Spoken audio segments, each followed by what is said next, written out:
Good morning, sir. Can you see and hear us? Yeah, yes, I can. Thank you very much.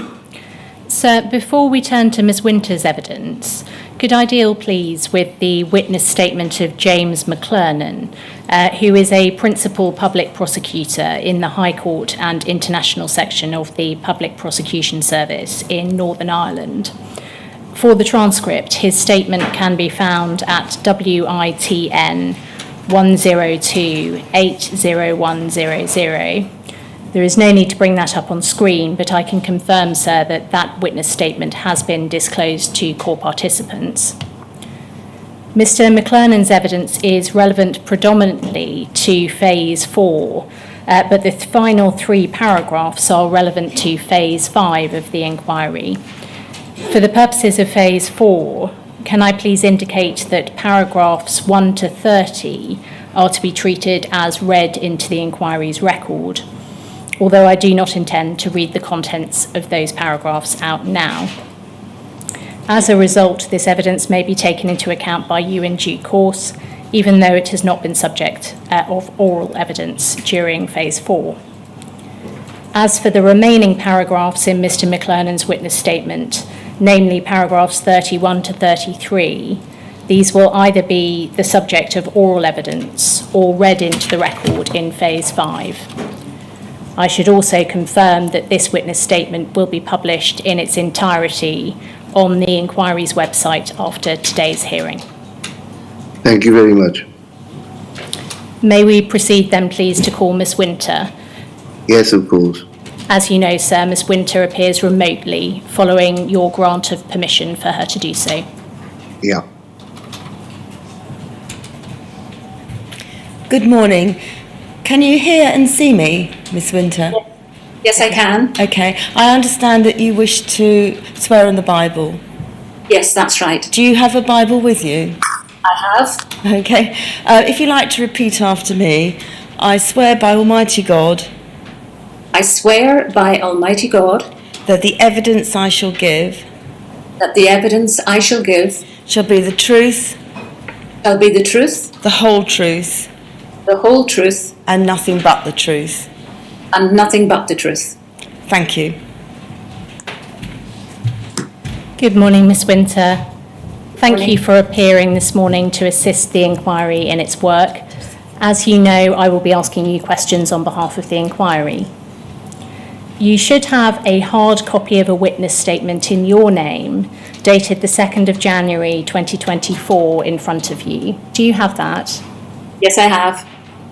Could you turn, please, to page 40 of that statement? Yes, Do you have a copy with a visible signature? I have. Is that your signature? It is. Are the contents of your statement true to the best of your knowledge and belief? They are. For the purposes of the transcript, the reference for Ms. Winter's statement is WITN 104-00100. Ms. Winter, I will not be asking you about every aspect of the witness statement you have provided, which will be published on the inquiry website in due course. I will instead be asking you about certain specific issues which are addressed in it. That's right, that's okay. Starting, please, with the roles you have held with the Post Office. You started work as a counter assistant in a sub-post office in Randallstown in Northern Ireland in 1973, is that right? Yes, And in 1976, you gained employment in a Crown Office branch working on the counter. that's right. After 2 years, you progressed to a secure area role, is that right? Yes, And then you held various roles over a period, including an auditor role and a sales manager role, is that right? yes, Until in around 1997 or 1998, you were successful in applying for a role with the Royal Mail security team as an investigator, is that right? yes. It would have been maybe just slightly before then, but yes. You say slightly before. In your statement, you said 1997 or 98. You think it was a little earlier? That's right. No, you're right. Is it right that that role involved detecting external offences against Royal Mail rather than investigating suspected offences committed internally by Royal Mail agents or employees? Yes, it was Royal Mail, and it was investigating theft in the post or birthday cards. You then moved in 2001, after a business reorganisation, to Post Office Limited, based in Belfast, as an investigations manager in the Post Office security team. Is that right? Yes. And at that stage, is it right that your role was limited to investigations of internal suspected offences against the Post Office? Yes. But after a further reorganisation of the business, your role expanded also to cover physical security, robberies, burglaries and the like. Is that right? That's right. You do not provide a date for this change to your role in the statement. We have heard from another witness that the expansion of the investigator role to include physical security occurred as a result of a reorganisation which took place in around 2011. Does that sound about right to you or not? That would have been about right, yes. Is it right that you remained in the investigation team until you left the Post Office in December 2014, having taken voluntary redundancy? Yes. Were you based in Northern Ireland for the whole of your career with the Post Office? I was. I would like to turn, please, to your investigator training. Should we take it from the career history set out in your statement that you did not have any experience of criminal investigation or criminal law when you first became a Royal Mail investigator? That's right. In terms of the initial training that you had when you became a Royal Mail investigator, you say at paragraph 8 of your statement that you were given 3 weeks of training in the Royal Mail Training School in Milton Keynes. Is that right? That's right. Which you say covered all aspects of the role, including witness statement taking, analysing data, interviewing suspects, PACE, risk assessments and surveillance. When you refer to analysing data, what kind of data do you mean? And bearing in mind this is the initial training in 97 or 98.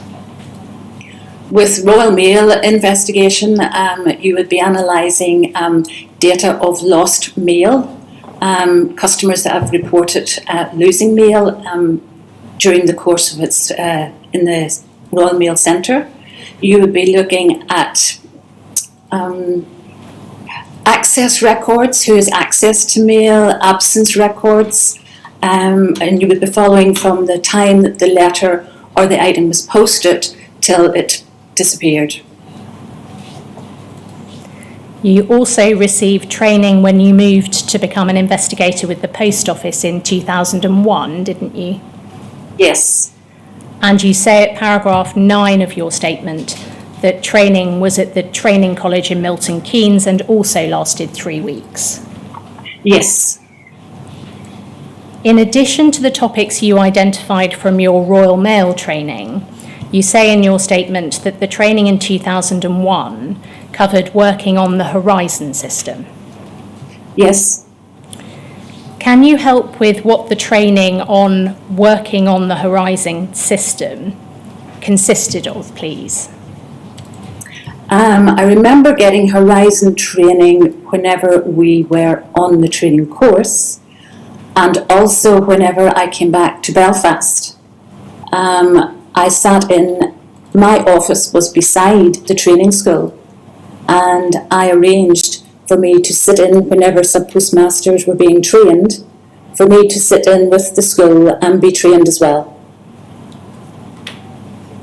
So your training was on using the Horizon system, is that right? Yes. As opposed to analysing any data from that system? That's right.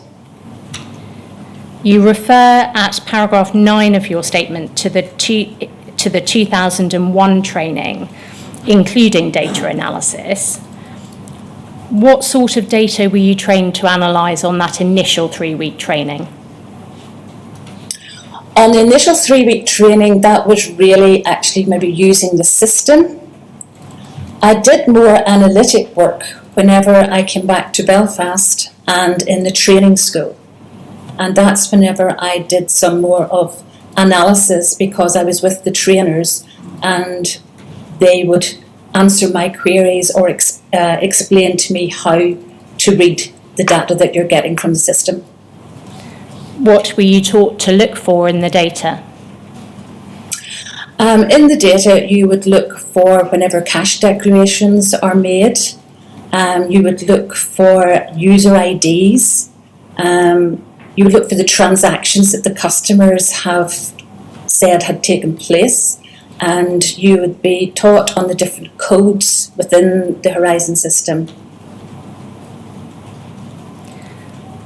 What was the purpose of the data analysis you were being taught about?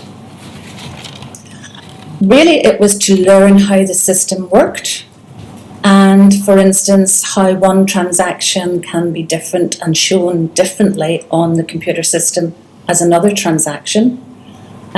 You could see how branch trading statements were done at the end of the accounting week. Were you taught how to look in Horizon data for errors made by the system? No. Were you trained on the audit data which was available on request from Fujitsu over and above the data which was available to be printed from a counter in branch? You could read it to a certain extent. Did you mean the ARQ, the data? Yes. I'm asking though, in terms of your training, whether you were trained on that audit data, ARQ request data from Fujitsu. Not on that training. Were you trained later on that?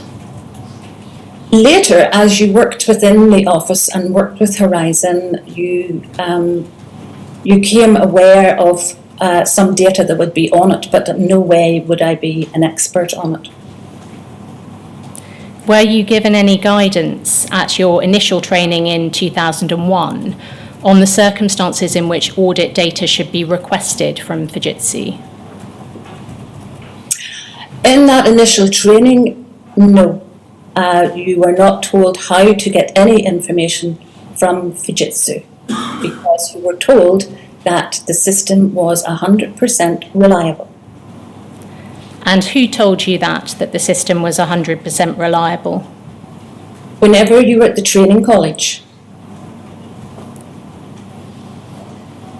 You've referred in your statement to being told on initial training that the system was completely reliable. So focusing for now in 2001, who was delivering that message then? That would have been the training school in Milton Keynes. And were these Royal Mail trainers? Post office. Post office trainers? Was there anyone from Fujitsu at that initial training delivering that message? No. When you had your training on the Horizon system, was there anyone from Fujitsu delivering that message that Horizon was completely reliable? No.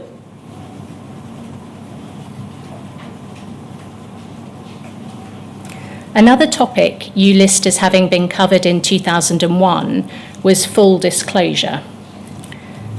Did the training on this include you being told, where you were the lead investigator in a case, you would also usually be the disclosure officer in the case? Yes. Were you made aware that this was a distinct role, held over and above your role as an investigator, which carried with it distinct duties? Yes. Do you recall being told what those distinct duties on a disclosure officer were? Yes. Do you recall being told about the duties and responsibilities on investigators and disclosure officers under the Criminal Procedure and Investigations Act 1996 and its associated codes of practice? Yes. Do you recall being told about the duty on all investigators to pursue all reasonable lines of investigation, whether they led towards or away from the guilt of the suspect? Yes, I do recall. Do you recall being told about the duty to record, retain and review all material collected or generated during an investigation so that it could be considered for disclosure? Yes. Do you recall being told of the need to draw any unused material capable of undermining the prosecution case or assisting the defence case to the attention of the reviewing lawyer? Yes, I do. Were you made aware that the duty to follow lines of inquiry which led away as well as towards the guilt of a suspect, extended to material in the hands of a third party, for example, Fujitsu? Sorry, could you repeat that question again? Of course. So the duty to follow lines of inquiry which led away from as well as towards the guilt of a suspect, were you told that that duty extended to material in the hands of a third party, for example, Fujitsu? Yes. Was any part of the training delivered in 2001 delivered by lawyers as opposed to post office trainers? In 2001, yes, there was training in Milton Keynes by lawyers. Which aspects of the training were delivered by lawyers? It was post office lawyers, and it was with regard to committal papers, going to court and attending court, and the legal side of the system. And was that the criminal law team from Royal Mail? It was.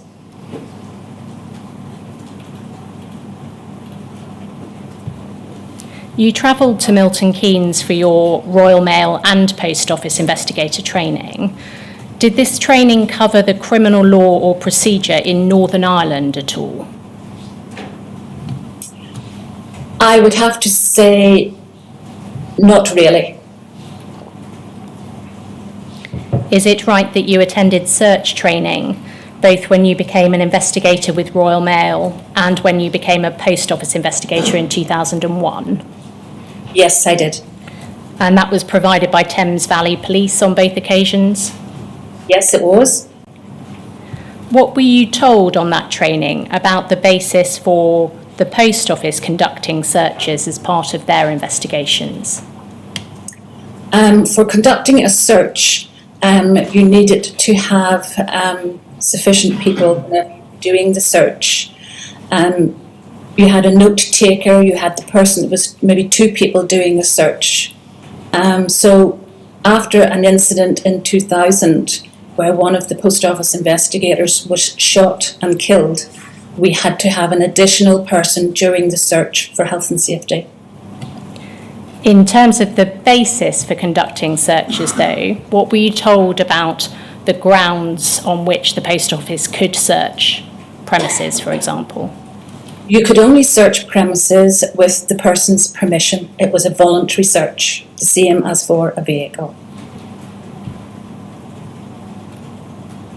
Is it right that after your training in 2001, you were mentored by, you refer to him as Les Thorpe, for 6 months, and he was your line manager? Yes, that's right. Did he give you any guidance on lines of inquiry or disclosure while he was mentoring you? Yes, he did. And what did he tell you? He had been an investigator, I think, for some time, and Les would have mentored me to ensure that you completed the relevant documents, that you were putting forward all evidence that you had, and that the different inquiries that you possibly had to make sure you had done the job as best you could. At paragraph 27 of your statement, you refer to there being subsequent workshops and refresher training after your initial training. when there were significant changes to legislation or working arrangements within the casework team, how often did workshops or refresher training take place? Can you recall? I don't recall a lot of workshops, refresher training. You're maybe talking maybe once every 6 months, or I don't recall a lot of it. It would be if there was some changes perhaps within the policies. Do you recall who provided this training? The training was usually done by possibly senior managers whenever you went to a workshop. Can you recall an example of a significant change to legislation that prompted a workshop or refresher training?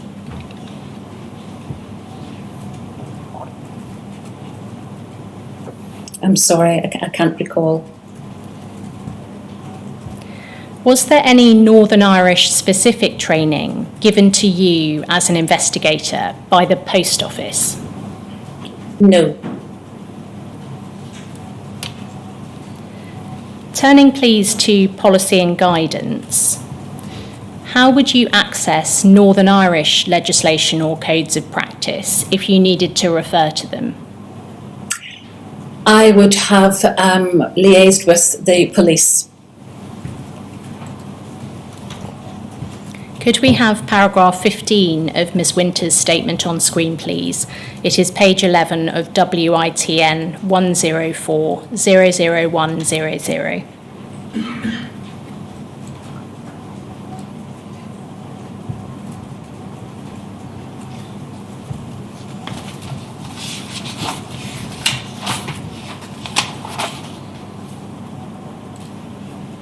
It's page 11, please. And scrolling down, please, to paragraph 15.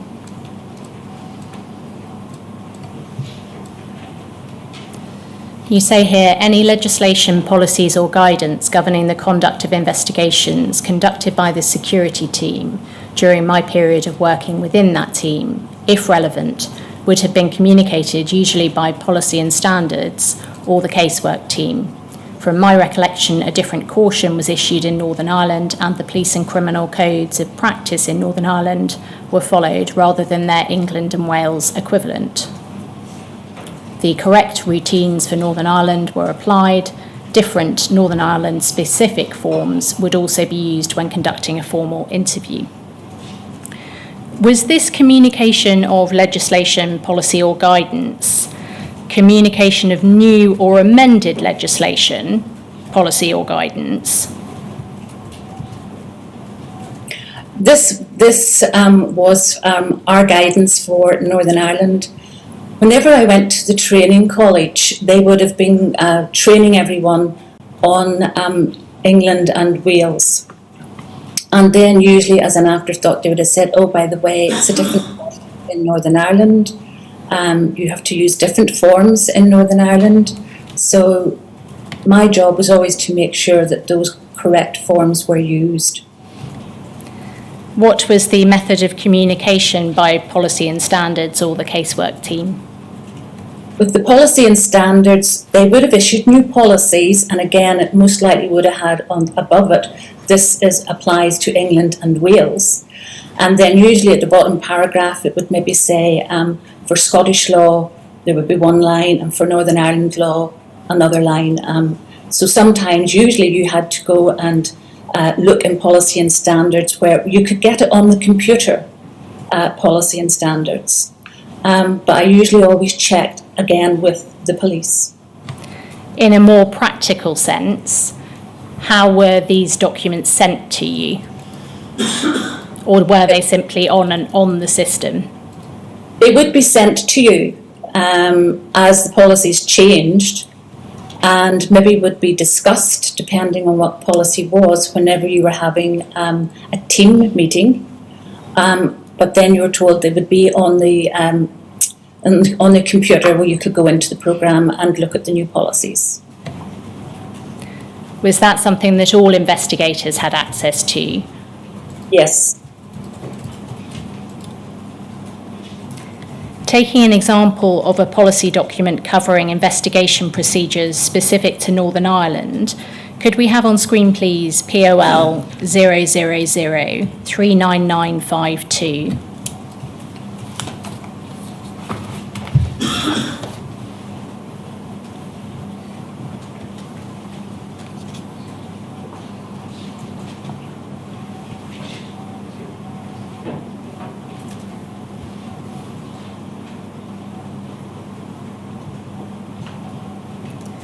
This document is dated November 2002 and appears to be an appendix to an investigation policy applicable to investigations in Northern Ireland.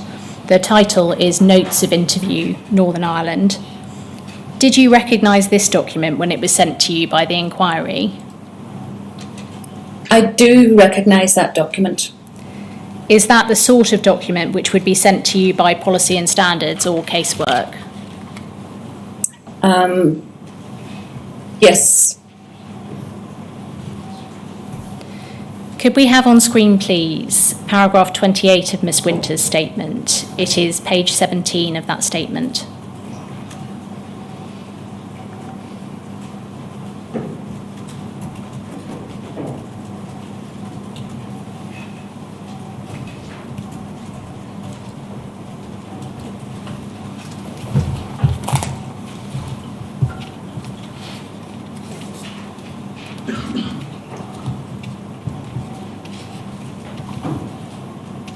At paragraph 28, you say this: to assist with Northern Ireland law, I would have taken advice from PSNI, is that Police Service Northern Ireland?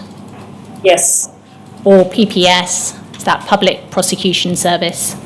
that's right. There would be circumstances where information would be sought from third parties who might hold relevant evidence where shortfalls were identified in branch, e.g. the paid order unit. In Northern Ireland, the various departments were relatively small and we maintained close contact. First of all, when you refer to the various departments, do you mean the PSNI and the PPS? Yes, that would be for the Northern Ireland law. So the various departments that were relatively small and you maintained close contact with, that was departments within the PSNI and the PPS? Yes, that's right. How small were the departments you were dealing with? The PSNI would have been the fraud branch in Belfast, and the PPS was the Crown Prosecution Office in Belfast.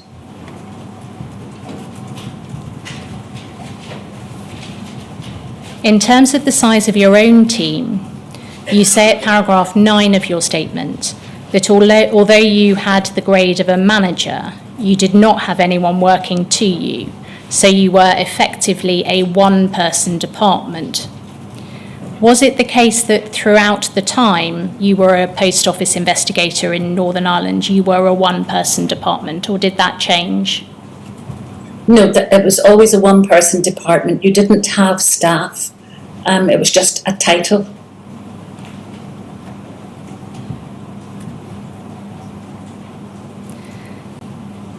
Should we take it from this that, and this paragraph here, 28, that any specific guidance you needed on Northern Irish law or procedure came from the Police Service Northern Ireland or the Public Prosecution Service rather than the Post Office?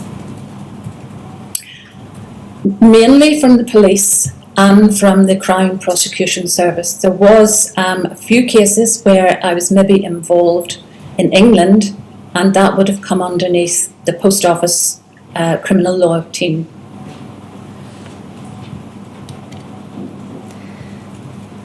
The reference here to third parties who might hold relevant evidence, you give an example of the paid order unit. What was that? The paid order unit was a unit in Lissahallie in Derry, Londonderry. And it's where paid pension foils were sent from all the post offices. And they were accumulated in the paid order unit in Lissahallie. You don't list there Fujitsu as a third party who might hold relevant evidence where shortfalls were identified. Is that because Fujitsu did not spring to mind as someone you would approach in those circumstances? Not in those circumstances, and I never had direct contact with Fujitsu, whereas the likes of the paid order unit, I had direct contact. I'd like to turn, please, to your role as an investigator. Could we go to page 5 of this statement, please? Towards the bottom of the page, paragraph 11.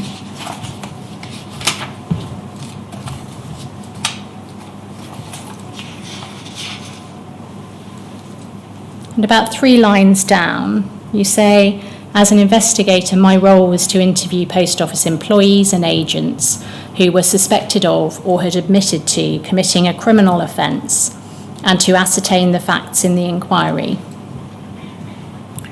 You deal with an investigator's involvement when a branch was being audited at paragraph 20 of your statement. That's page 13, please.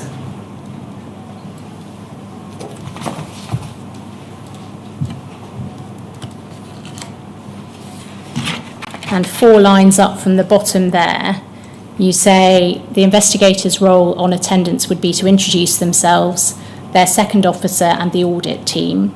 They would explain why they were visiting the office, issue a caution, advise the person of their legal rights and post office friend rule, make a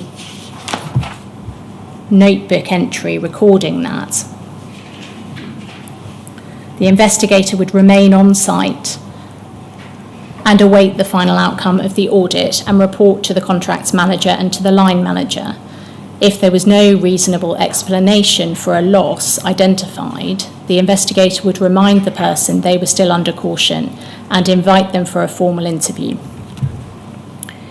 In terms of how a suspicion of the commission of a criminal offence was established so as to prompt formal interview, was it the case that anyone experiencing an unexplained shortfall in a branch was considered a suspect? No. So that's not what you mean when you say when there was no reasonable explanation for a loss identified, the investigator would remind the person they were still under caution and invite them for a formal interview. Yet not everyone would be asked, it would not be everyone that you would ask to send for an interview. But It if was the outcome of the audit. But if there was an apparent shortfall and it was unexplained in the sense that no reasonable explanation had been given, it seems to be your evidence here that that prompts suspicion, that prompts a formal interview. Is that right? That would prompt, and the interview is voluntary.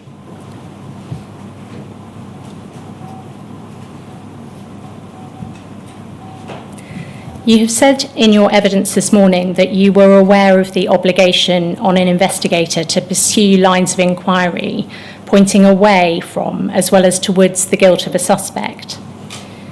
Did you ever consider that that obligation required you to get to the bottom of a shortfall or an apparent shortfall? In other words, to pinpoint the point at which loss occurred and to demonstrate an actual loss? Yes. Did you always do that? Try to get to the bottom of a shortfall and pinpoint an actual loss? Yes, I absolutely did. So as far as you're concerned, in all your cases, you established an actual loss. Is that what you're telling us? No, we're not establish an actual loss. I would have done my best, to the best of my ability, to establish where this loss happened and how it happened, and to explain where it had gone. Could we have on screen, please, POL 001 05025?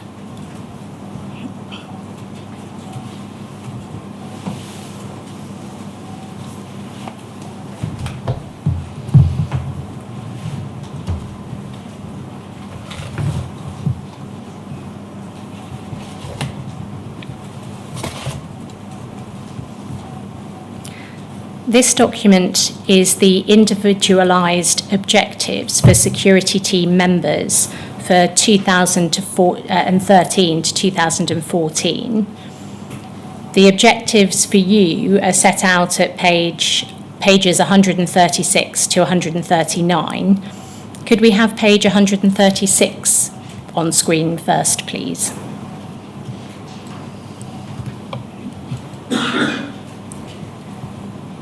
We can see here your name, and the first two boxes on this page refer to core behaviours. And then over the page to 137, please. This objective is set out to ensure a robust approach to fraud loss recovery with a return rate of 65%. Activity to include: ensure that evidence opportunities are maximised through stakeholder engagement, technical elements of inquiries are effectively deployed, and in square brackets, searches of persons' premises. Second, ensuring full engagement with FIs, is that financial investigators? Yes. And police contacts, optimising POCA powers and to achieve maximum possible recovery, e.g. monetary recovery, asset recognition. And then third, ensure all intervention measures are adopted to recover stolen funds.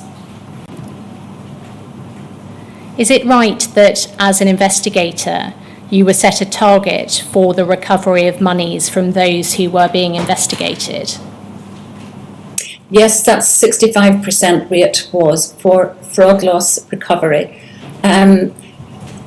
The senior team in the security were always trying to get as much money back as they possibly could. 65% was for fraud loss. Whenever, just to explain, whenever an investigation starts, it's two-pronged. You have the criminal investigation, which I would have investigated in Northern Ireland, and then you would have had the contracts team.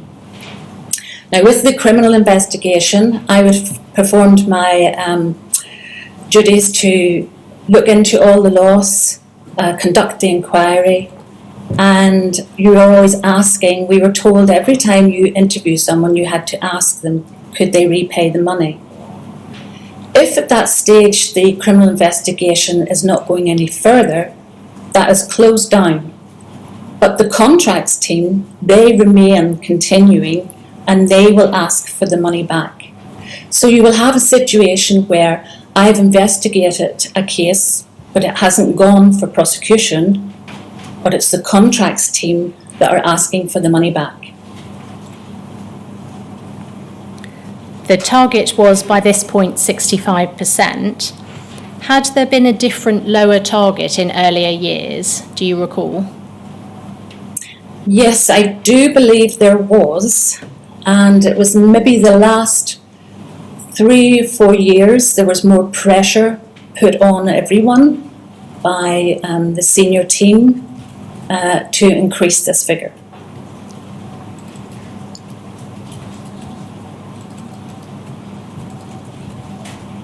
Do you recall the reason for the increase?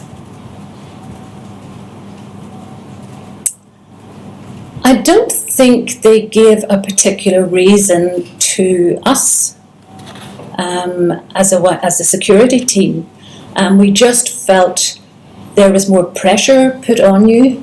You have to understand also that all of these objectives, that 65% was just a small part of what you had to achieve.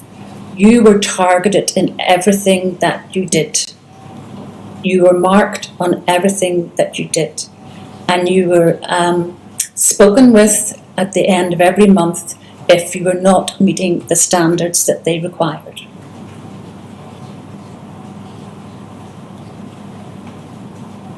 Did those standards include there being a certain number of investigations or level of investigations that you were pursuing? No, because you couldn't, it just depended on the information that you got, or investigations in Northern Ireland. You could maybe just have 2 investigations going, or you might have 5 investigations going. You had no control over that figure. You didn't have any control over that. Was your... I'm sorry, please go ahead. I could be investigating a case and it's not criminal. I feel there's no information there. There isn't sufficient information to say it was any criminal activity. So then that would go straight back to the contracts team and they would then be involved. I would have no involvement. They were completely 2 different areas, contracts and criminal investigations. Was your performance measured, at least in part, against your recovery target, and here that being 65%? Yes. What happened if you didn't meet that target? You just didn't meet that target.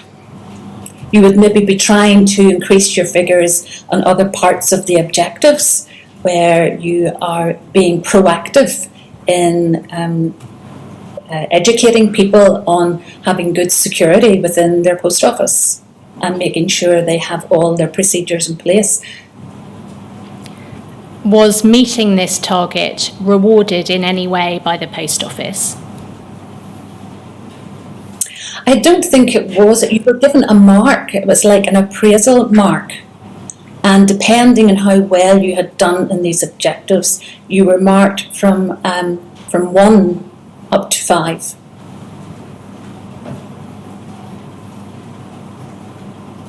Was this a target which was set for all post office investigators? Yes, I believe it was. I would not have seen those objectives that you're showing on the screen were my own personal objectives.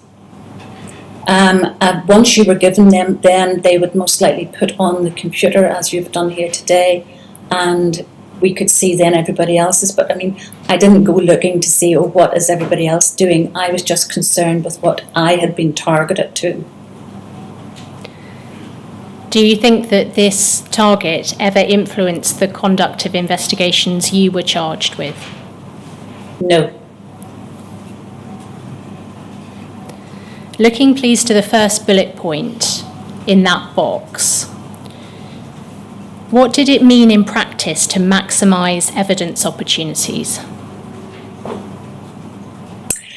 You ensured that any evidence that you had that was available, that you had been sure to go down that road of every inquiry to make sure all the stakeholders, you'd spoken to the stakeholders, you knew what was involved, and that you hadn't left really any stone unturned.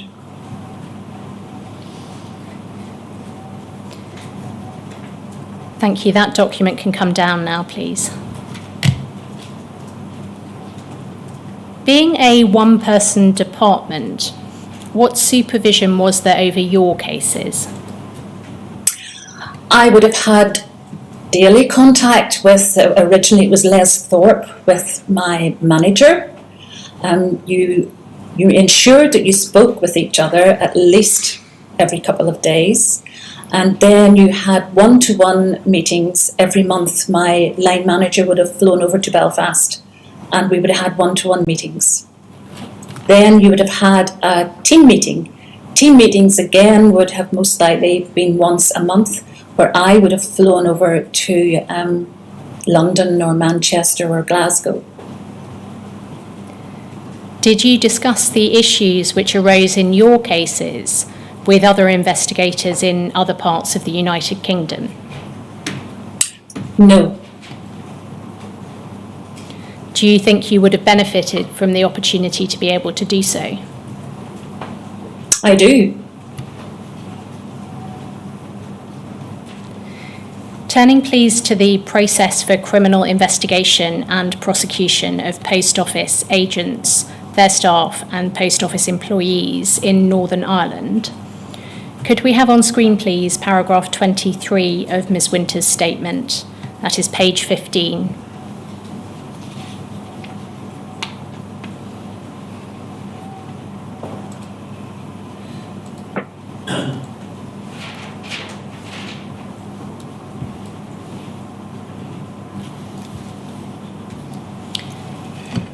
You say here at paragraph 23, following an investigation in Northern Ireland, a suspect offender file would be prepared and forwarded to Head of Security for any recommendations.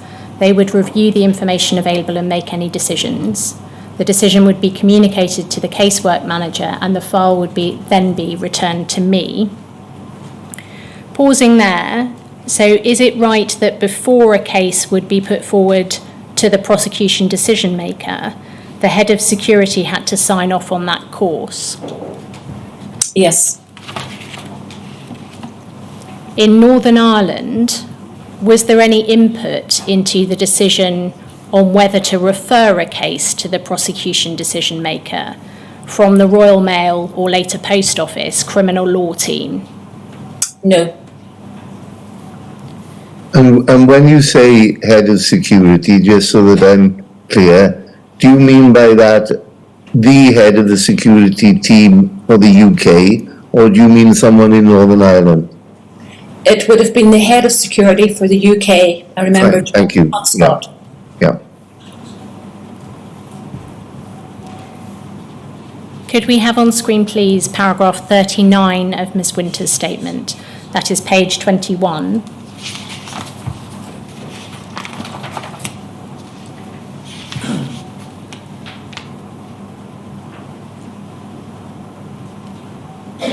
At paragraph 39, you say this: when I joined the Post Office security team, there was no internal prosecution process in place, as Northern Ireland has its own courts and system. As I had worked in Royal Mail security previously and cases were handed to the police, a similar process was put in place for Post Office investigations. I worked with Post Office security team, Post Office legal team, PSNI, that's Police Service Northern Ireland, and the Public Prosecution Office to develop and agree a memorandum of understanding on how to progress suspect offender files through the courts. The work you refer to here, to put in place a memorandum of understanding, was that done in 2001 when you first joined the Post Office security team? Yes. You refer here to the Public Prosecution Office. It is the inquiry's understanding that in 2001, criminal cases were prosecuted by the Department of the Director of Public Prosecutions, the Public Prosecution Service having been established later in around 2005. Does that accord with your understanding? Yes, that would be right. So is your reference here to the Public Prosecutions Office a reference to the Department of the Director of Public Prosecutions in 2001? Yes. Can you help with how cases which were investigated by the Post Office in Northern Ireland were progressed to the DPP before you helped to put in place the process you have outlined here? There was no process in place whenever I took the post of an investigator in Northern Ireland for prosecutions. Who from the Post Office legal team did you work with on the development of a memorandum of understanding? I didn't work with anyone of the Post Office legal team. Well, you say here, I worked with the Post Office security team, Post Office legal team, PSNI and the Public Prosecution Office to develop and agree a memorandum of understanding. So I'm asking who from the Post Office legal team you worked with to do that? I wouldn't have actually worked with them. They would have been involved. Whenever I say I've worked with, they would have been involved in my taking part in agreeing the memorandum of understanding, really just to let them know what was happening. They would not have given advice because it was for Northern Ireland law, but it was to keep them posted, and they were involved in what I was doing because I just couldn't go and do whatever I wanted. I need to let them know I was involved in this process. I see. The inquiry has been unable to locate a copy of any written memorandum of understanding dating to the time you joined the Post Office security team. Can you help with whether this memorandum of understanding was formally committed to a written agreement, or whether it was instead agreed more informally? It had to be a written agreement because it was stated down how the file would be progressed. And before that written agreement was made, there was meetings with the police, with the Director of Public Prosecutions, and with a senior manager from the Post Office and myself. And then the Memorandum of Understanding was signed off by the Chief Superintendent, and a copy was kept in Belfast of that memorandum. In terms of what was agreed and the process which was put in place, you deal with this at paragraph 41, which is on towards the bottom of this page of the statement.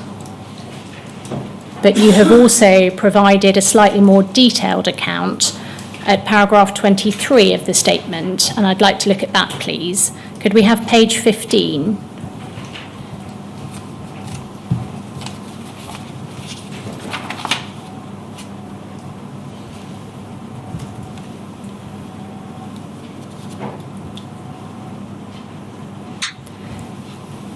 And we looked at the start of this paragraph earlier, picking up from 5 lines down. Once the casework manager authorised progression of the file, I produced an evidential report and handed it to the PSNI. The PSNI would consider the material and discuss the report with me, if any additional material would be required, and how to set out and produce a prosecution file for progression to the Public Prosecution Service. This was the process put in place by me after I joined the security team. So this process required you to send an evidential report to the PSNI, is that right? Yes. Then they would consider it and discuss with you any additional material required? Yes. Did the investigation remain a post office investigation, even after an evidential report had been sent to the police? Once I had handed it into the police then allocated the case to a police officer. And then the police officer would have liaised with myself regarding any further information. But in terms of ownership, did that become a police investigation or did it remain a post office investigation? In a way, we both dealt with it. The police, if they would have interviewed the person involved as well, they then took on as a police case. If they needed information or additional disclosure of what they wanted, they would have come back to me and asked for it.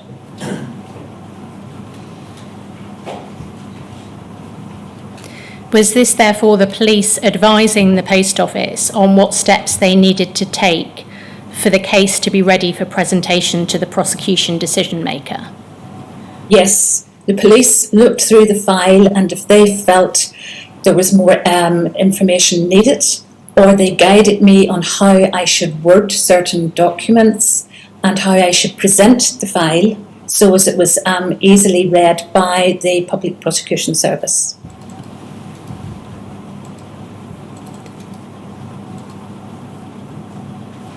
You've referred to the police asking for additional material. Did the PSNI ever recommend that you follow further lines of inquiry? Yes, they did. Can you recall what type of further inquiries the PSNI recommended you make? With regard to, for instance, we mentioned the paid order unit in Lissahalli. They advised me with cases involving the people, you need statements from every person for continuity of evidence. You need to go to the beginning of the evidence and follow it through with your statements.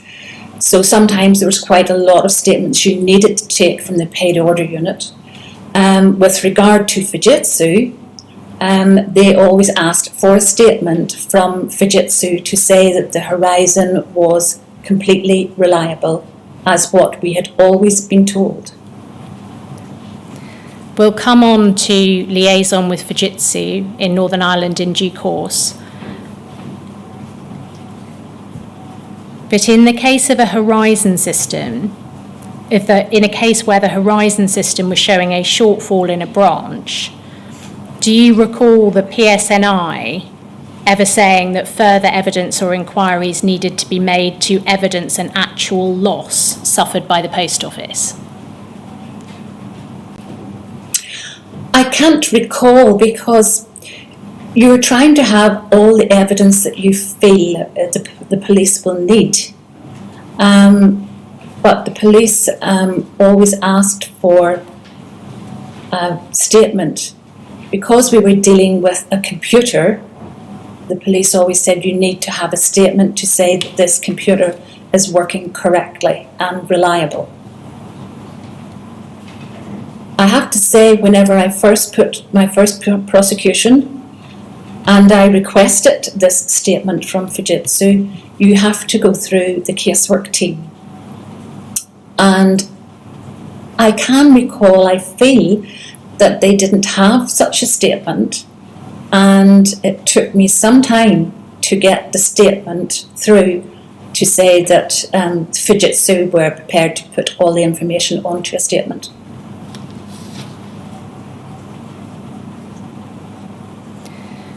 Should we take the reference here to the Public Prosecution Service to be a reference to the DPP for the period pre the establishment of the PPS? Yes. Who would produce the report for the DPP and later the PPS? You or the PSNI? The PSNI would have looked at the information I had given, and that would go to the DPP as well as a report from the police, because I am just putting forward the information. The police then look at that information and then they put it forward to the Public Prosecution Service, and it is the Public Prosecution Service or the DPP that authorised any prosecutions. You say in the next line in this paragraph, after where we left off, after security team, that this process developed and changed over the years. Before we come on to the example you give here of a change to the process, I'd like to ask you please about a report of the Chief Inspector of Criminal Justice in Northern Ireland from July 2008. Could we have this up on screen, please? The reference is POL 001 21607.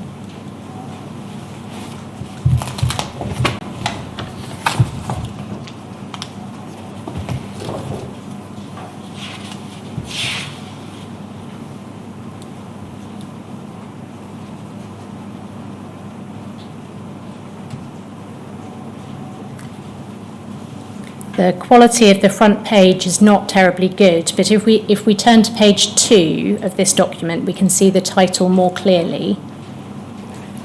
The title is Royal Mail Group, an inspection of the Royal Mail Group crime investigations function. It is dated July 2008. Turning over the page, please.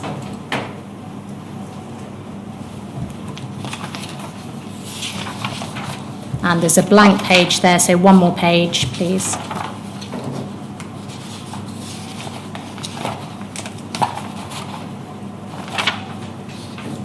Apologies, if we can go to page 6.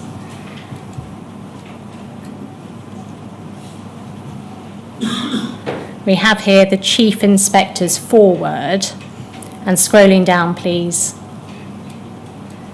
This is signed by Kit Chiver, the Chief Inspector of Criminal Justice in Northern Ireland. There is a logo towards the bottom of the page, Criminal Justice Inspection Northern Ireland, a better justice system for all. Can you help with what body this logo is referring to? No. Does it follow that you can't assist with what its function was? Well, the criminal justice system was an independent inspectorate in Northern Ireland of the justice system and to ensure that all standards are 100%.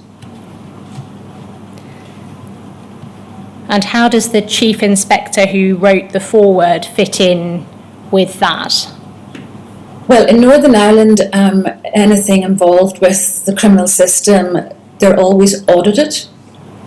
And I think it was our time in Royal Mail, and it was Royal Mail in Belfast. I remember the inspection, and it was Royal Mail investigators and Post Office Limited investigators.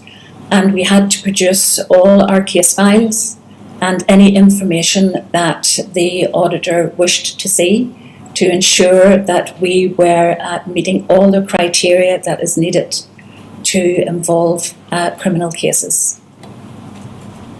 Could we look please to page 15 of this document?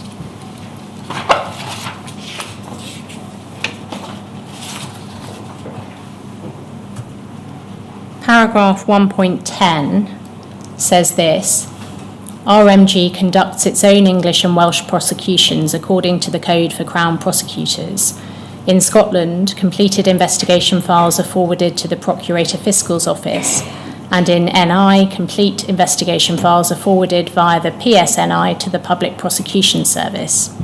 At the time of inspection, fieldwork consultation with the PPS to enable RMG case files to be submitted directly to them was underway.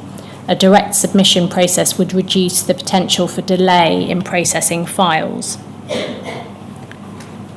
Do you recall there being a consultation with the PPS about direct submission of cases by the relevant investigation function within the Royal Mail Group and the PPS?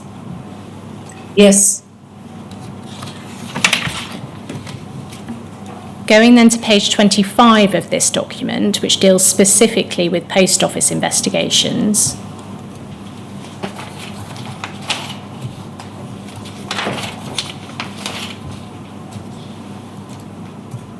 At paragraph 4.6, please. This says, typical cases dealt with by RML investigators. Is that Royal Mail letters? Yes. Included theft of post and criminal damage.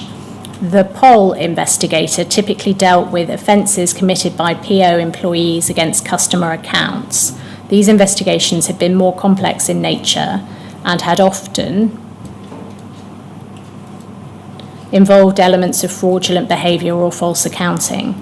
Because the offences had been committed in Northern Ireland and were subject to different submission processes and legislation, the RMG criminal law team had been unable to either provide advice nor decide on prosecution regarding these cases. The POL investigator had access to advice regarding employment legislation if required. For PO criminal cases in Northern Ireland, the internal prosecution decision rests with the head of security. Files had then been forwarded to the PSNI for onward transmission to the PPS. As previously raised in the report, this is an overly complex submission system, which increases the risk of delay. It would be helpful if cases submitted in NI by the POL investigator went through the same less complex process as recommended for Royal Mail cases. And then in bold, inspectors recommend that to improve efficiency and reduce the risk of delay, that Post Office limited cases are submitted by a more direct method as recommended for RML cases. So we can see a recommendation was being made specifically for Post Office investigations that cases should be submitted more directly to the PPS. Was this recommendation implemented following this report in July 2008? Yes, it was. So this is a change to the process you set out in your statement. Can you recall when it changed and how?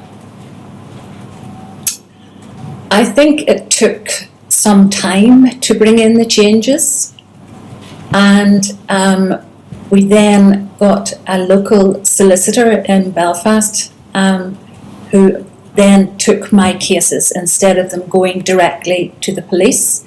My cases were then given to this solicitor in Belfast who then directed me and what, if we needed any extra evidence or if the file was correctly prepared, and then it went from the solicitor to the PPS or the DPP. Is that the example that you give in your witness statement of a change to the process? I think so. There was also a change within the police around the same time where there was a major change in the police service in Northern Ireland, and it meant that it was best for me to just go to a solicitor rather than get access into the police. The next paragraph of the report, paragraph 4.7, says this: there was only one poll investigator for Northern Ireland, but at the time of field work, two other investigators based in England and Scotland were being trained to deal with Northern Ireland cases to improve resilience and to provide support. Inspectors found that there was capacity within the existing RM investigators in Northern Ireland to provide support and cover. There had been cases when the poll investigator had assisted with RML investigations, and this had been reciprocated informally. And then in bold, the recommendation to improve resilience and support, inspectors recommend that RMG Security formalises a flexible approach to investigations so that local investigative staff can be shared across its business areas in Northern Ireland in response to demand. Were you the one post office investigator being referred to here? Yes. How long had that been the case? How long had I been the one post office investigator? So you'd referred to yourself as being a one-person department before. We know you had input from your line manager, Mr. Thorpe, but is it right that you were not only a one-person department, but you were the only investigator in Northern Ireland for post office cases? Yes, I was the only person that investigated. There was another person who looked after the physical side, the physical security side, which would have been robberies, burglaries, and then whenever they left, there was literally just me, and I did all of the security work. And then a few years before I left, an additional person was brought in to deal with the physical side, but I was the main investigator. And at the point in time when Mr. Thorpe was your line manager, where was he based? I think Mr. Thorpe, well, he was based in England. I'm not sure of whereabouts, but it was in England. How many cases were you dealing with at any one time on average? It's difficult to say on average. It just depended how the work came in. Sometimes you may have had just 5 cases, another time you could have had 12 cases. It just depended on what was actually happening. Until the point where an additional person was provided, did you feel adequately supported in your role, being the only investigator? Yes, I did, because Northern Ireland, to help you understand, Northern Ireland was completely different to the way everything worked in England. In Northern Ireland, everybody that's involved that I would speak to requiring information regarding a criminal investigation, I worked with on a daily basis. I had face-to-face contact with them. So I felt I had all the information right beside me on hand without maybe having to go looking for any information. I worked in the same office as the audit team, the contracts manager, the retail line manager. I had contact with the cash remittance department. Royal Mail Letters was down the corridor. So it was a totally different setup as what was in England. Sir, I've reached the end of a topic. Would that be a convenient moment for the morning break? Certainly, yeah. So what time shall we resume? It's 22 now. If we could come back at 5:02, please, sir. Certainly. Thank you.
Hello, sir.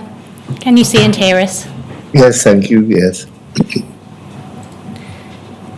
I'd like to move, please, Ms. Winter, to the circumstances in which audit data was requested from Fujitsu. Could we have on screen, please, paragraph 34 of Ms. Winter's statement? It is page 19.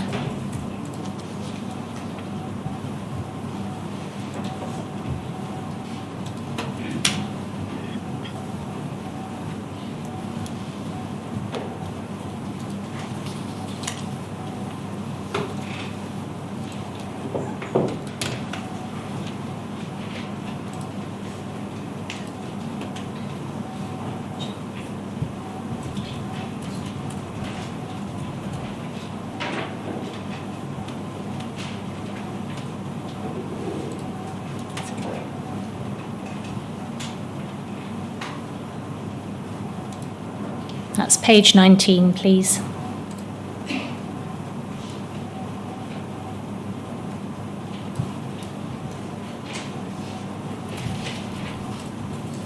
Do you say at paragraph 34, scrolling down a bit, please?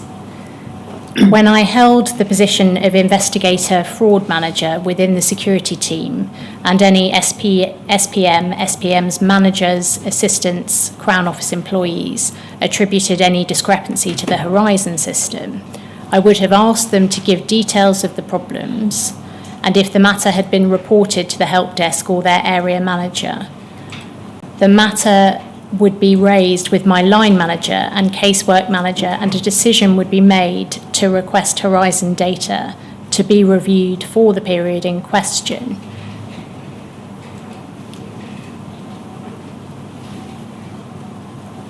From my recall, Horizon transactions could be viewed on credence, but only a few months. An ARQ needed to be authorised if you needed to view further back than this. Pausing there, you pick up the question of when ARQ data was requested in the following paragraph over the page. That's paragraph 35. And here you say this: I cannot recall for definite if an ARQ data was requested every time a sub-postmaster was attributing a shortfall to problems with Horizon. Horizon transactions could be viewed on credence. If a case was going to progress for prosecution, an ARQ was requested. There was only a certain number allowed to be requested each month from Fujitsu, and you might have to wait until the following month. Whose decision was it whether or not to request ARQ data? The investigators or that of their line manager or casework team? I think it would have been more the casework team or the line manager, but usually everything went through the casework team. So are you saying it was not the investigator's decision to make? I would request it quite often. I would have requested information.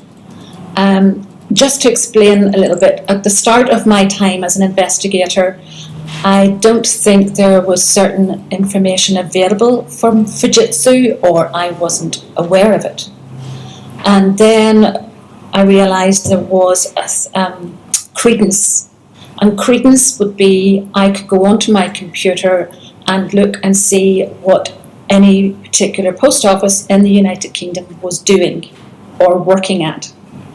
But if you wanted to use any information on credence, you needed an ARQ for a witness statement or for court. You couldn't use information from credence. So if I wanted to use credence, I could just go on that myself. But if you wanted an ARQ, you had to go through casework. You didn't deal directly with Fujitsu, and we were only allowed a certain amount of ARQs every month. Are you saying in your evidence at paragraphs 34 and 35, the parts we've just looked at, that ARQ data was not sought in every case where someone being investigated was attributing a discrepancy to the Horizon system? No, the ARQ would have been requested. You may have had to wait till the following month, but if it was going to be an actual investigation, you would want the ARQ information. Well, you've said at paragraph 35 here, I cannot recall for definite if an ARQ data was requested every time a sub-postmaster was attributing a shortfall to problems with Horizon.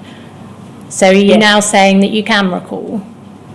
With my cases, my own cases, I cannot remember or recall, but that is what you would want to do.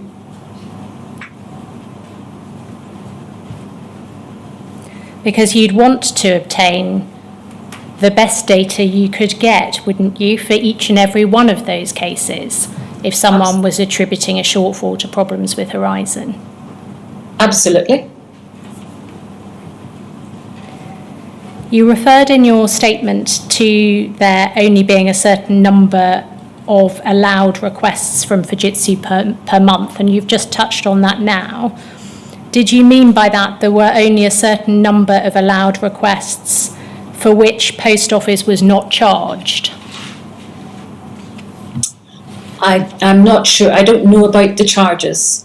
We were just told you can have only a certain amount of requests in the month. If they had reached that peak, then you would have to wait possibly the next month. But quite often you are always pushing because it delayed your case.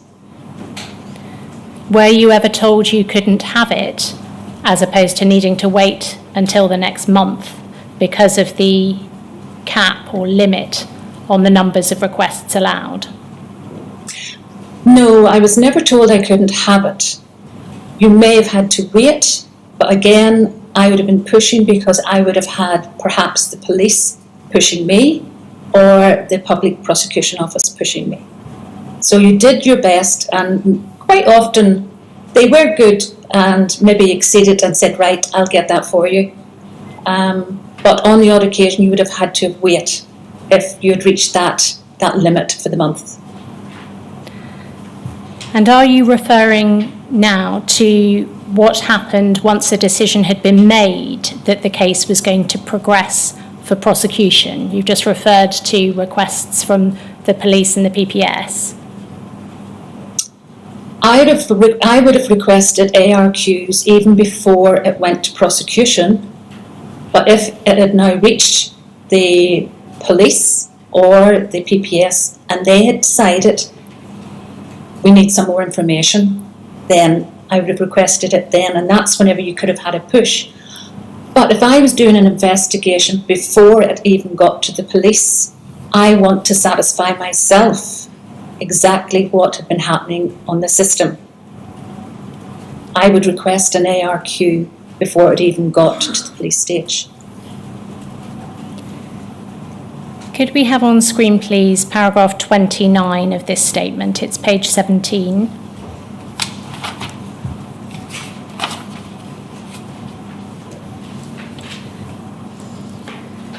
You say here, with regard to Fujitsu, I cannot recall if data would be requested in all cases of cash shortfalls, as we had been assured by Fujitsu that the Horizon system was completely reliable.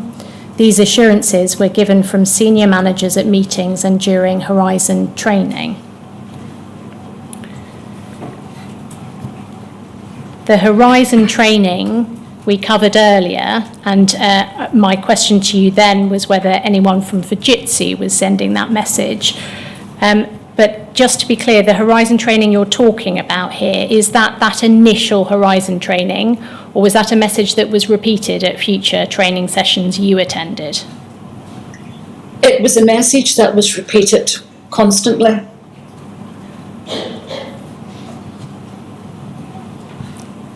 And how was that message repeated constantly? If you were over at conference, or perhaps where there was large team meetings, senior managers would have been saying about maybe something about Fujitsu and how the system would be reliable. Whenever you went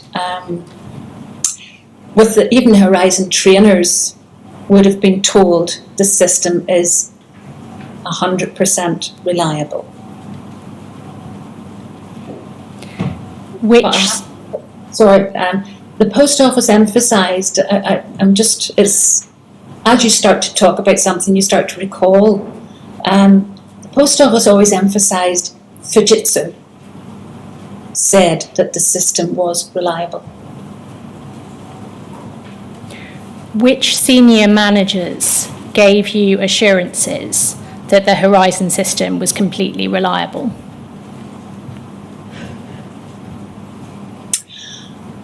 I'm sorry I can't put names, but it would have been executive, it would have been higher up whenever you were at conference.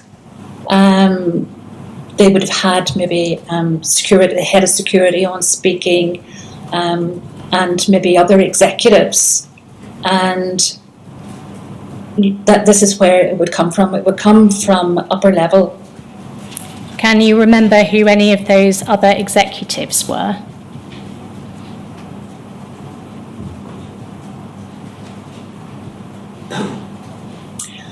I would say I'd only be guessing because my last security manager was John Scott and he was head of security. So I vaguely remember maybe somebody from Fujitsu giving us a talk at one of our conferences and saying again that the computer system was reliable.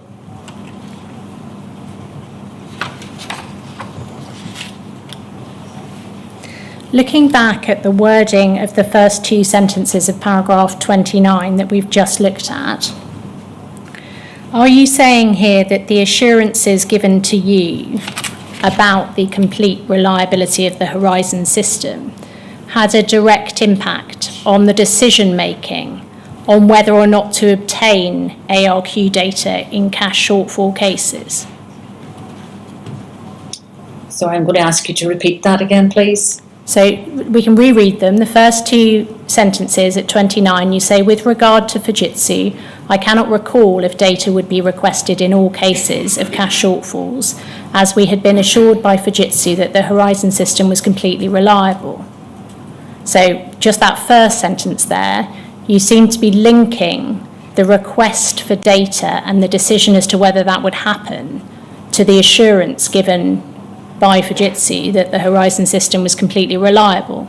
So I'm asking whether this had a direct impact, these assurances, on the decision making on whether or not to obtain ARQ data in cash shortfall cases. I would say it did, because they were assuring us that this computer system was reliable. But assurances were all well and good until you're actually taking a prosecution. And there again, I have to say, this is where in Northern Ireland we asked for a statement from Fujitsu to say that this system was completely reliable. So yes, there was times, depending on the shortfall, depending on the investigation, that you may have not got that information from Fujitsu. Could we have on screen, please? I'm sorry, I interrupted. That's okay. It would depend on the case that you're dealing with. If we could have on screen, please, paragraph 71 of Ms. Winter's statement. That's page 37.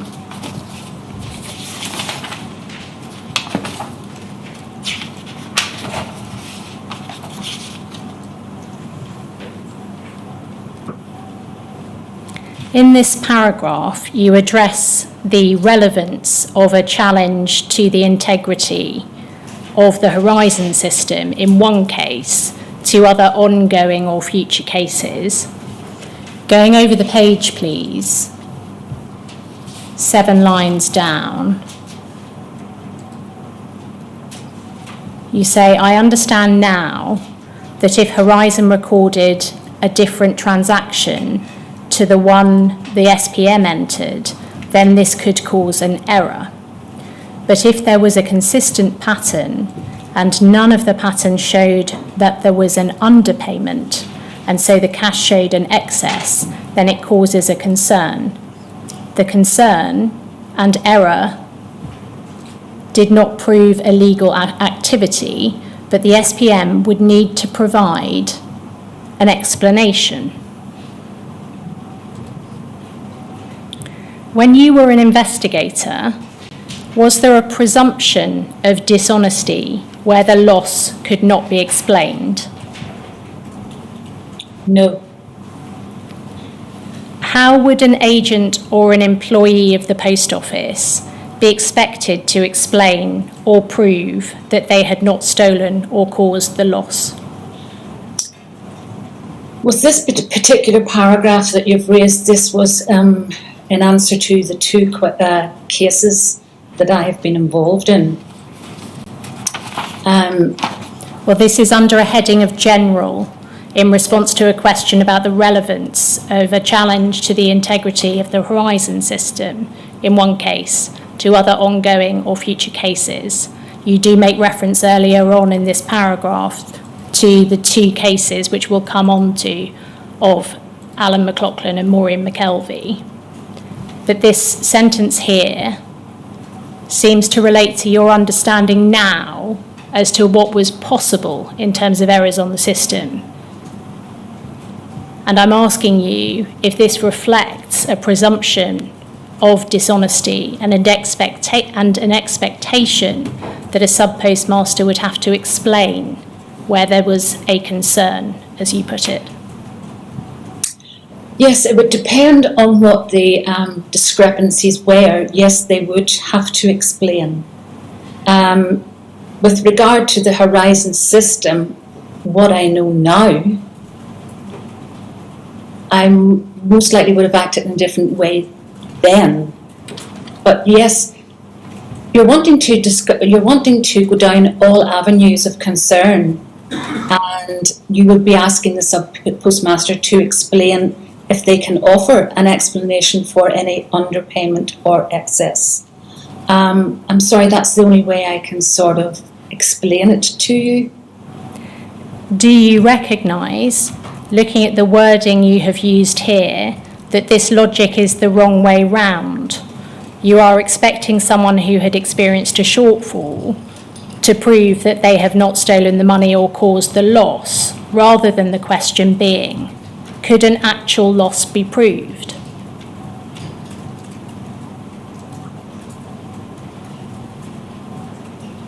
No, I don't see that. I'm sorry.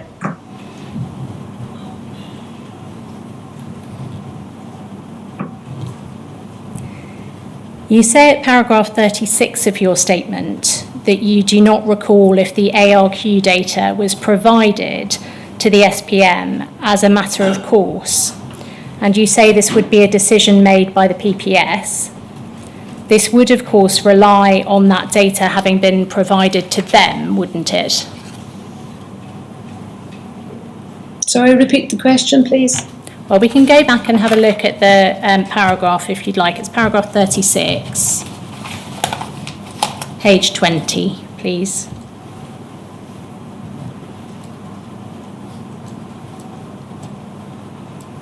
So you're dealing here with the situation where ARQ data has been obtained from Fujitsu. You say, I do not recall if the ARQ data was provided to the SPM as a matter of course. This would be a decision made by the PPS. Yes. If the case had gone to the PPS, they would usually advise for that data to be produced. But in a situation where you said you sometimes obtained ARQ data before that point in time, so yes, assuming you've obtained it in your investigation before you are referring the case to the PPS, in that situation, the PPS can only make a decision as to disclosure or not of the ARQ data if it's provided to them. That's right, isn't it? That's right. What did you typically include in your evidential report sent to the PSNI? There would have been, you include everything whenever you go to the police. You have You would have notebook entries, you would have any evidence that you have regarding branch trading statements, cash declarations, all of your investigative notes. You would have anything to do with the sub-post office, how they had claimed any overages or shortages. You would have contacted the cash remittance people to see what money was delivered to the office. You would have looked at calls to the help desk, calls to Horizon. You would have looked at past records. You would have spoken with contracts manager to see if there had been any issues with the office. You would have asked the retail line if they'd had any issues with the office. You'd have looked at previous audit reports to see how the office had been running. So all that information would have been within your file to the police. Were there guidelines or a checklist to assist you in preparing the evidential report? Yes, there was guidelines on how you had to prepare the evidential report so that it was easily understood by whoever was receiving it, because post office was a complex business.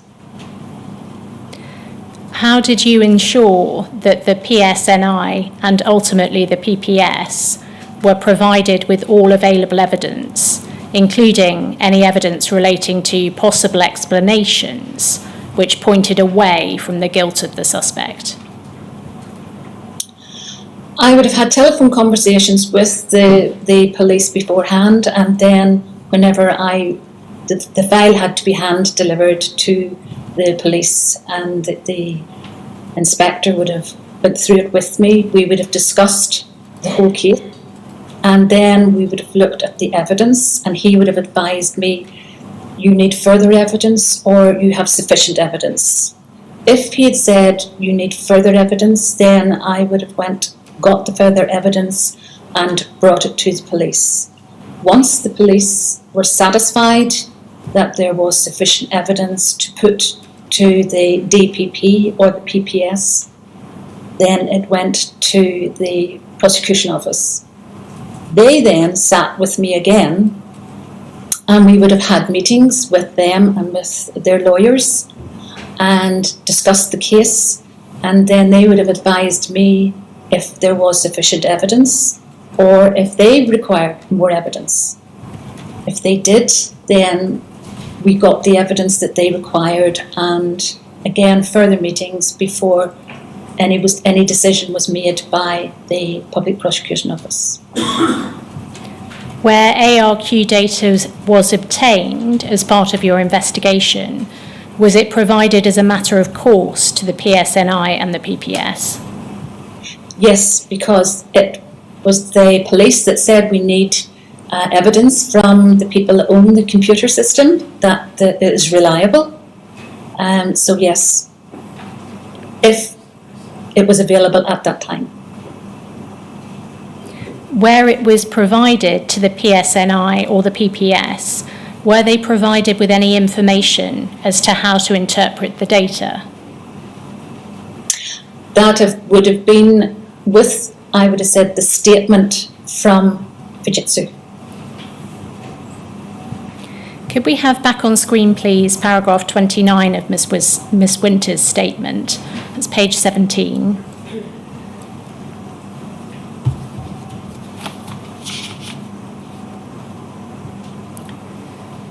Starting 4 lines down, you say, I did not get involved with Fujitsu until working in the business for a number of years, when we were informed we had to produce an expert witness statement from Fujitsu in investigations.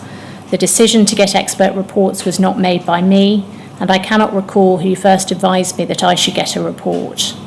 I recall that there were protocols to follow should you require their assistance, and Horizon data would not always be requested if admissions had been made. I found the Fujitsu evidence statements hard to follow, as they often had a lot of technical detail in them. When were you told that an expert witness statement from Fujitsu had to be produced in investigations? Can you recall? I think it was a number of years within, and it was whenever I was preparing a prosecution file, and it was the police and I had a discussion about the computer system, and it was the police that said we need to have a statement from Fujitsu. And was this in relation to all investigations where Horizon data was being relied upon? If Horizon data was being relied upon, yes.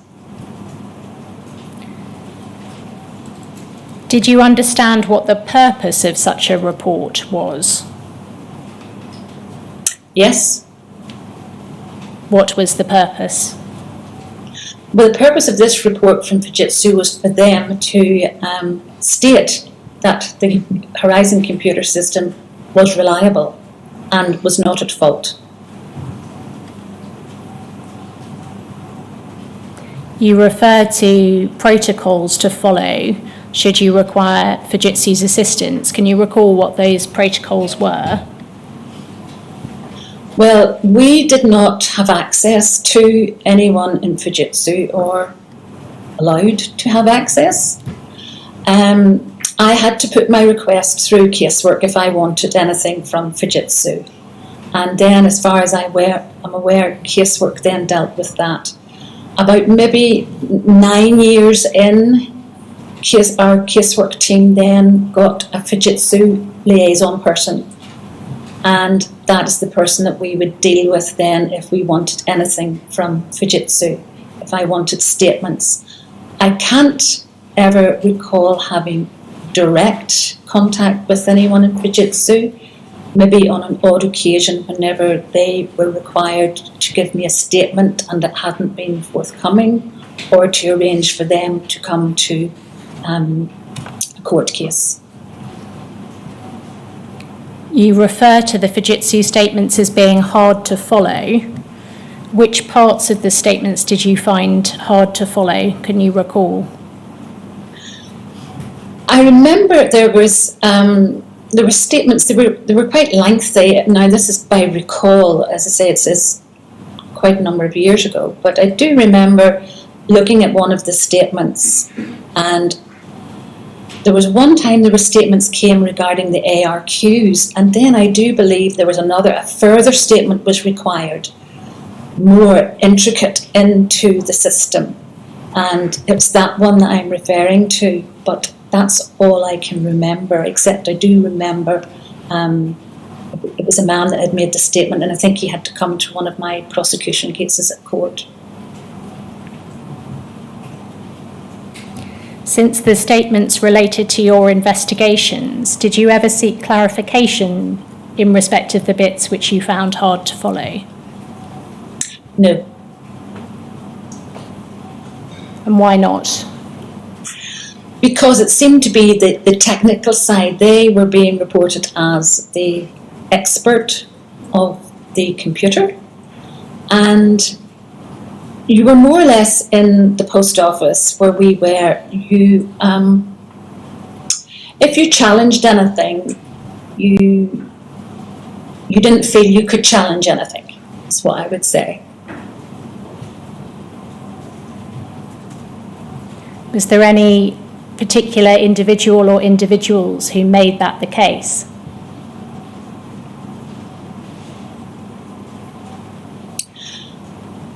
No, I wouldn't say any particular individuals, but you just got the impression that if you started to challenge too much, it didn't go well. Can you recall the reason behind the police request for a statement from Fujitsu in cases where Horizon data was relied upon? Well, as we discussed earlier, you need to disclose everything that you have.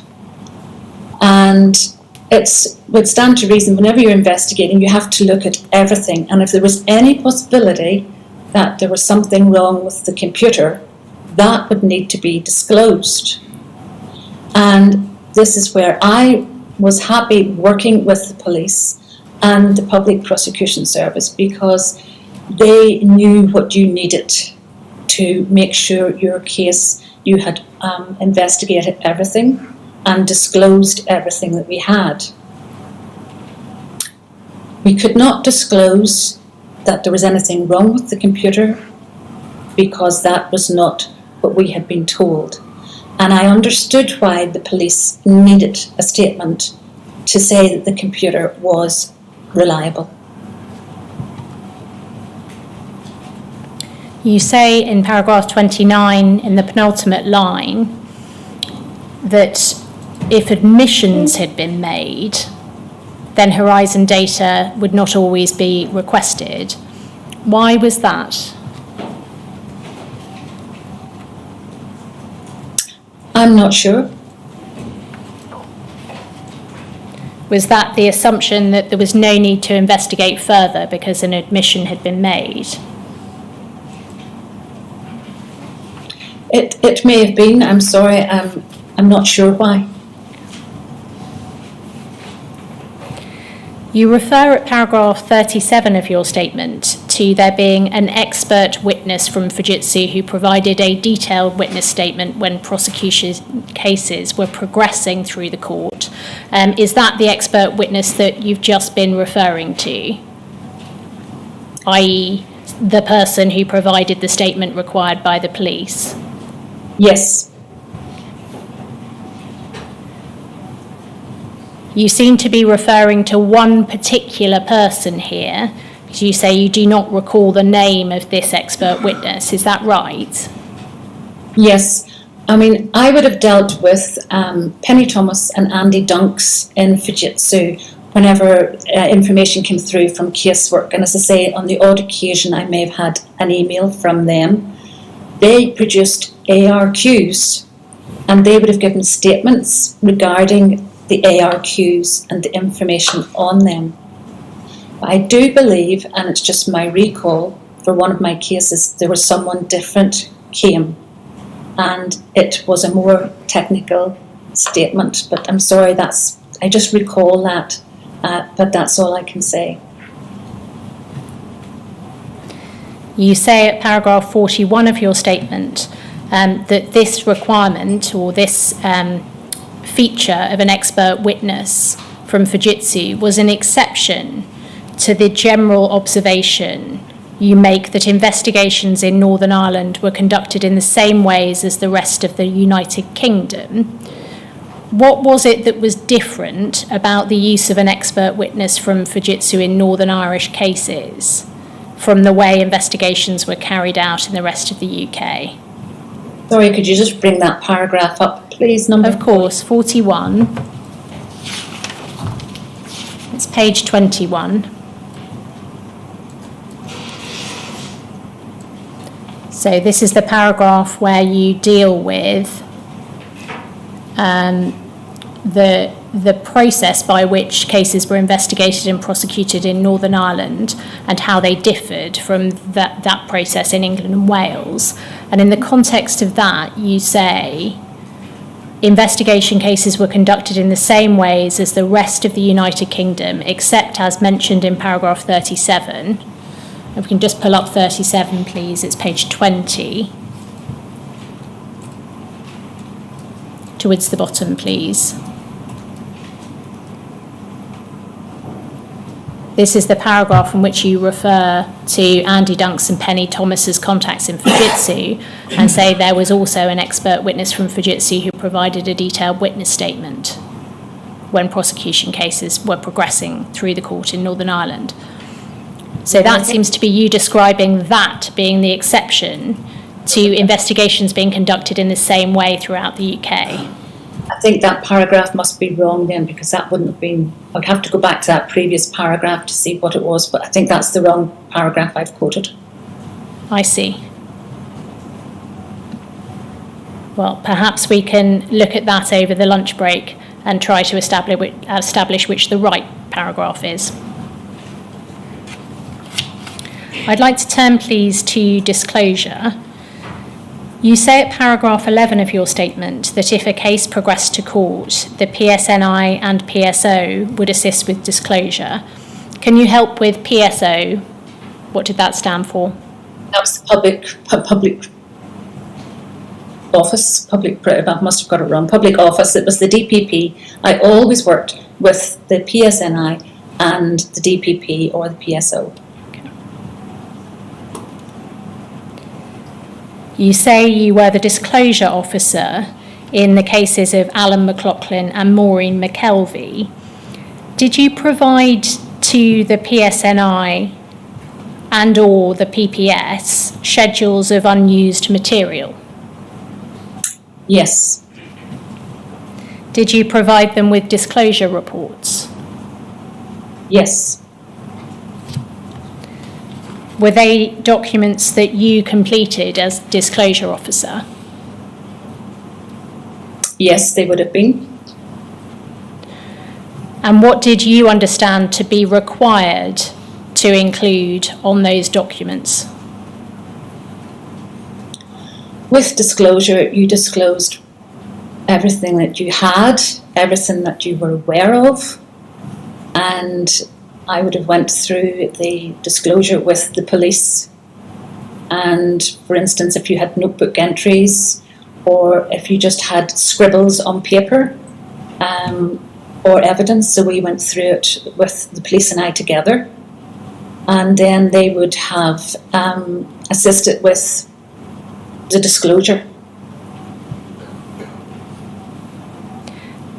Was there any guidance or a checklist to ensure that once a case was proceeding to court, as opposed to at that earlier stage of you doing your evidential report, that all relevant information was sent to the PSNI and all the PPS? You could always take,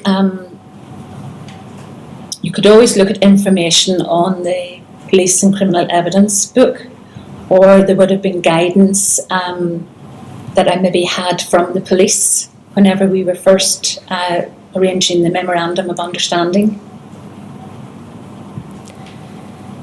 Who made decisions as to what material was disclosable in a prosecution?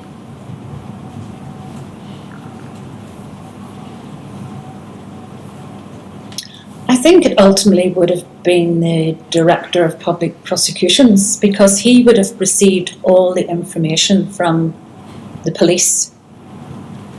So that's who I would have said. The police forwarded all my file to the public prosecution along with a report, because once my case went to the police, then they allocated a police officer.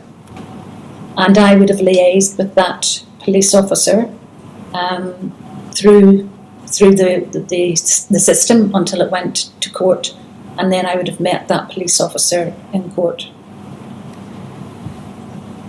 If a case proceeded to court, would the evidence file be provided to the police in full, in essence, your entire file on the case? My entire file was produced to the police because it could be quite extensive. And was the entire evidence file then provided to the defence in that prosecution? Can you recall? I wouldn't have had involvement with that. That would have then been with the Public Prosecution Office. I do know that for my file I had just 4 copies. And the 4 copies were given to the police for them to distribute wherever they had to distribute. Was credence data obtained when gathering evidence and included in disclosure in cases against sub-postmasters, their staff and post office employees? Yes, credence, if you had any credence data, you would disclose that, but you would have to say that if you needed further disclosure for court, you needed to get an ARQ and a statement. And credence data only went back a limited period of time, didn't it? So if it hadn't been obtained in the initial investigation, you wouldn't later be able to obtain it at the point of it going to court, would you? That's right. But you'd have to be able to show that you'd looked at that information. So you're wanting to disclose all your material. I'd like to turn, please, to your involvement in the investigation and prosecution of Alan McLaughlin. To help with your memory of the case, Alan McLaughlin was the postmaster at Brookfield Branch, Belfast, between 1999 and 2001. He was prosecuted for 15 offences of false accounting, contrary to Section 17(1)A of the Theft Act, Northern Ireland, 1969. The offences were said to have occurred between the 13th of December 2000 and the 26th of July 2000. He initially contested the charges, but ultimately pleaded guilty on the 16th of February 2005 and was fined £700. He was also ordered to pay compensation in the sum of £1,300. And after conviction, he lost his business and was made bankrupt. You were the lead investigator in Mr. McLaughlin's case, is that right? Yes. I'd like to start, please, with the interview you conducted with the assistance of Mr. Thorpe, your line manager, on the 26th of July 2001. Could we have on screen, please, AMCL 5032?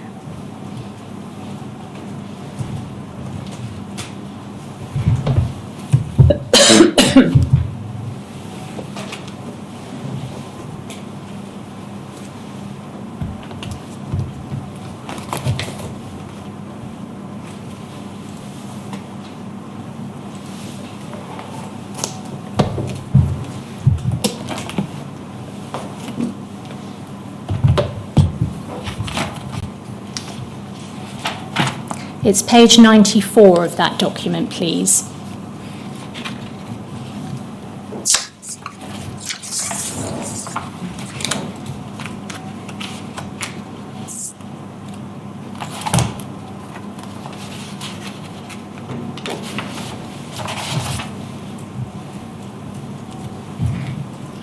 We can see here that the interview was with Alan McLaughlin.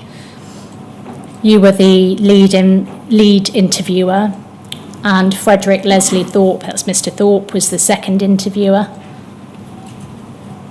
Going, please, and the date of the interview there, the 26th of July 2001.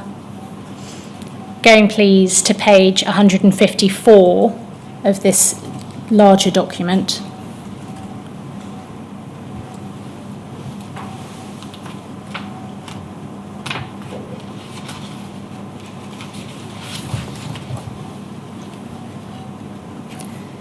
At this stage of the interview, you were putting to Mr. McLaughlin apparent discrepancies relating to pension payments shown by two documents, the computer ad list and the weekly summary sheet. Is that right? That's right.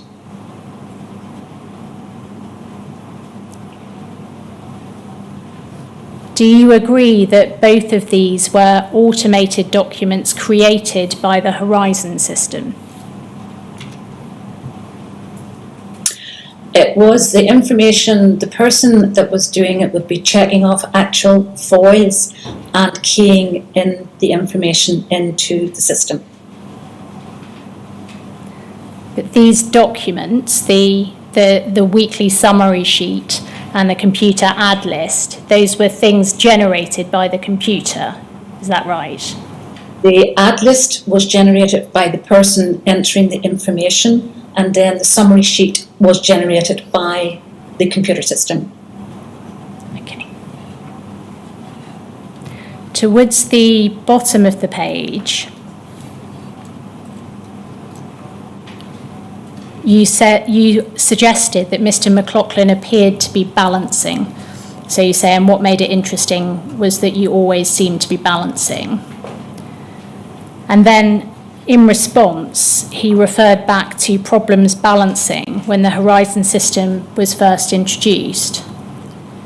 And we see by AM, 3 lines down, yeah, it would start, we got dreadful problems balancing because of the problems with the capture system and the change over to Horizon.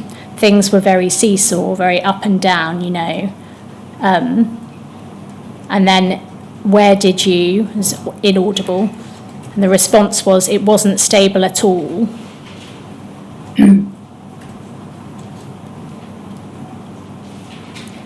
Do you accept that this was a reference to significant problems balancing when Horizon was first introduced?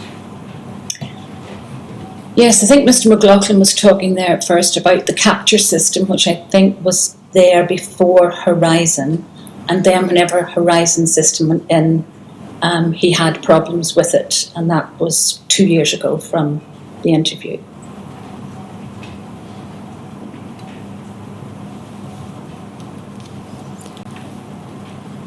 And so we can see that there. When did you go onto Horizon? In September of 99, and it wasn't stable. The balance were not stable at all. And that's the point that you then make. That's 2 years ago. Going then to page 166, please.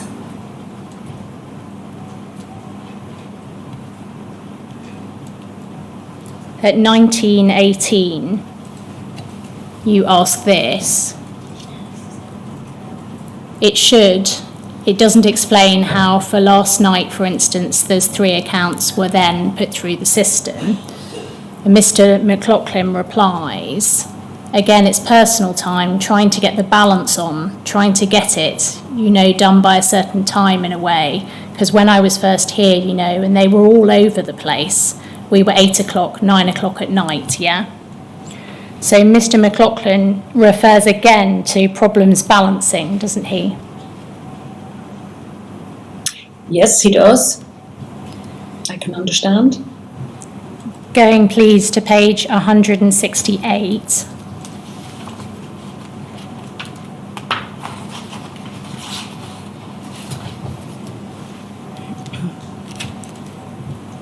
On this page, there is discussion of accounting errors made in branch, which Mr. McLaughlin was upfront about and was discussing with you here. Is that right? Just take a moment to cast your eye down the page.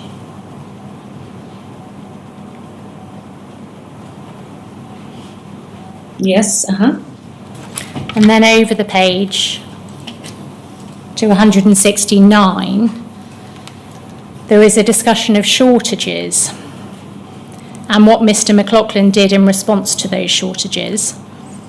Starting 4 lines down,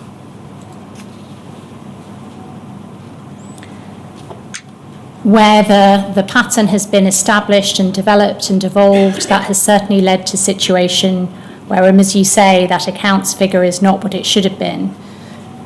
Mr. Thorpe, it seems, says, right, okay, so you've had some big shortage, you become, yeah, Mr. Thorpe, accounting errors. Mr. McLaughlin says, big shortages, yeah. Mr. Thorpe says, and for that reason, with a little bit of manipulation here, there's 2, inaudible, the surpluses to make good the shortages. And then Mr. McLaughlin says, well, it's a pattern, and Mr. Thorpe, so that's that. Mr. McLaughlin, when people start, and that's what's happened, says Mr. Thorpe. Mr. McLaughlin, presume, yeah, when that happens, someone starts working to paranoid or whatever, and it works, yeah. And then Mr. McLaughlin at the bottom, you think, oh, fine, that's balancing and all the rest of it, but stores up, a bit stupid really, it stores up problems, and it's not accurate accounting.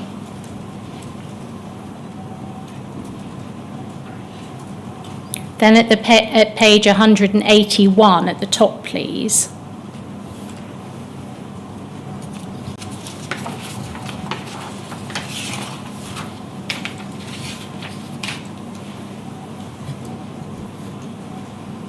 There's a question from Mr. Thorpe at the top, which is, which was the figure we just carried in your cash account? So why did you adjust it by £660? And Mr. McLaughlin says, obviously to make the cash account show a reasonable balance. If that was the amount over, that must have been the adjustment. So Mr. McLaughlin accepts adjusting the figures to make the accounts balance, doesn't he, at this stage? Yes. And then going please to page 196.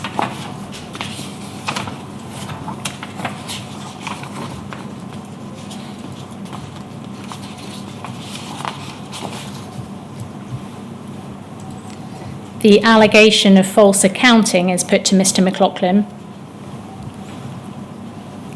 So that is a false account, which is for you to submit this to the post office. Mr. Thorpe says is actually a criminal offence. And Mr. McLaughlin says, sorry.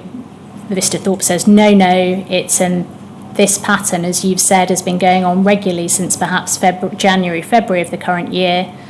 And Mr. McLaughlin says, yeah, when I found out that, what a procedure, what the postmasters were actually doing wasn't, because obviously we've had size, wildly variation cash accounts for a period, but whenever I found out what they would do would be, they would take the money, hold it, put it in, or keep it aside as according to what indication they were getting of where their cash account was going.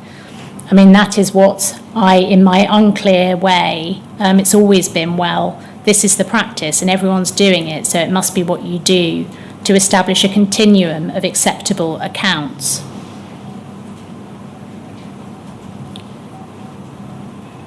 So Mr. McLaughlin here was saying that this is what postmasters do to get it a continuum of acceptable accounts, where there are wild variations. Would you accept that that's what he's saying? Yes. Then going please to page 202.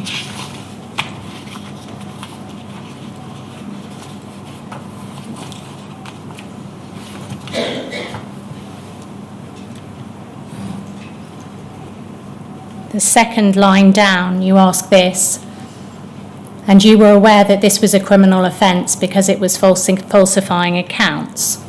And Mr. McLaughlin says, I wasn't that. I never thought about that or put it in those terms at all. No, I wasn't as aware of that. I wasn't as aware of that. And you say you were aware it was wrong to do that. Mr. McLaughlin sighs. I was aware that what I thought was, if not unaccepted, but a common practice to keep reasonable accounts, was in danger of carrying a pattern which could not be understood or explained in terms of the original motivation for it.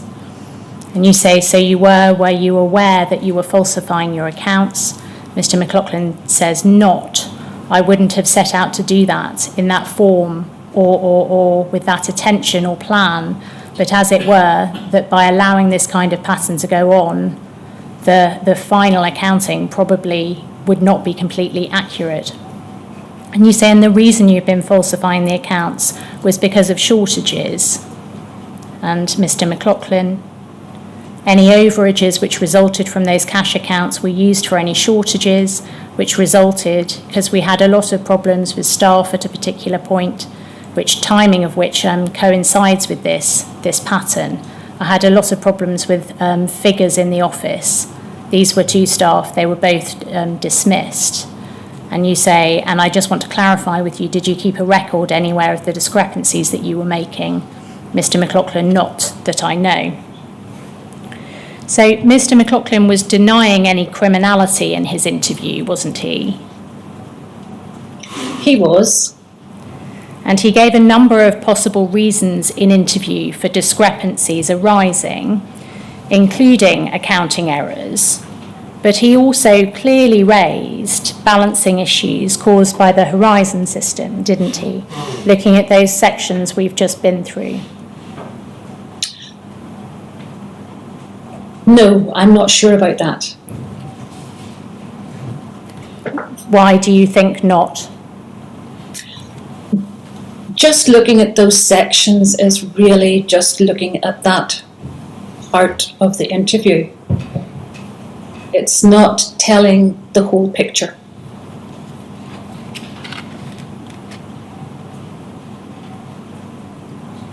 We will come on in due course to the question of whether data was requested from Fujitsu after Mr. McLaughlin's interview.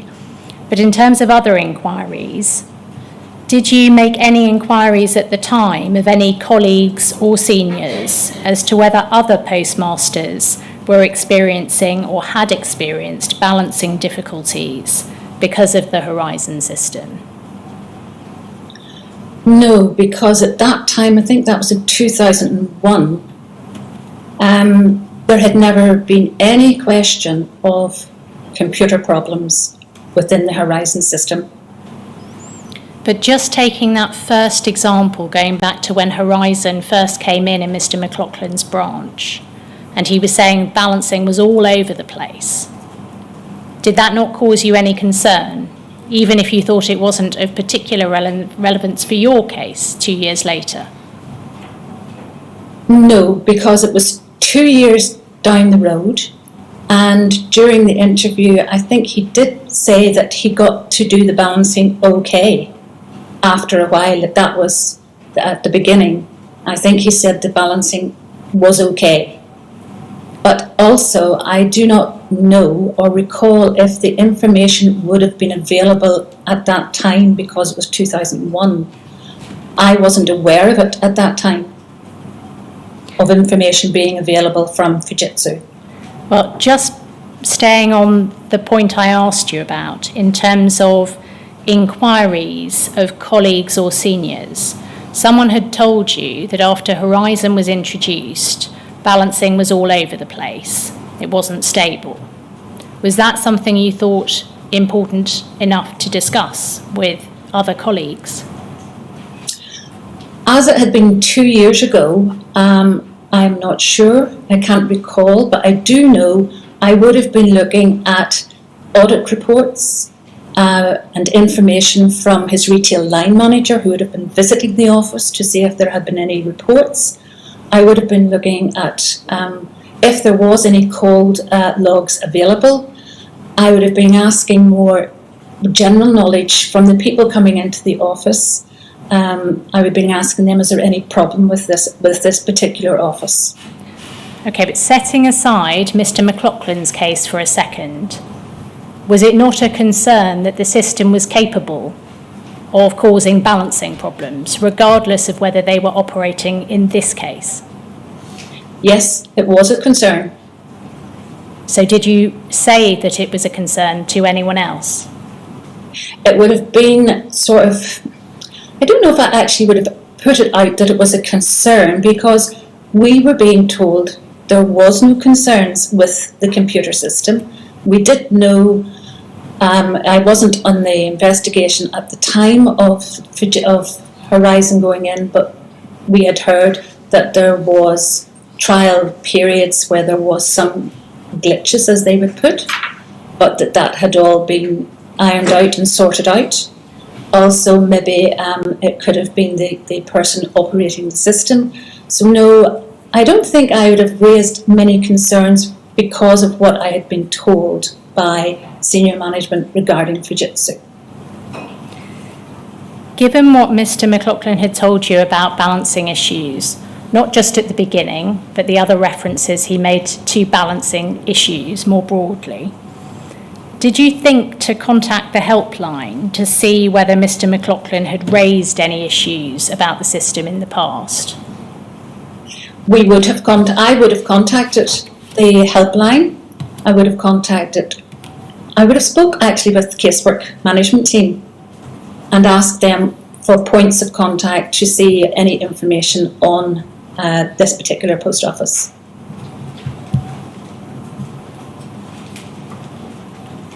Could we have on screen, please, page 26 of Ms. Winter's statement?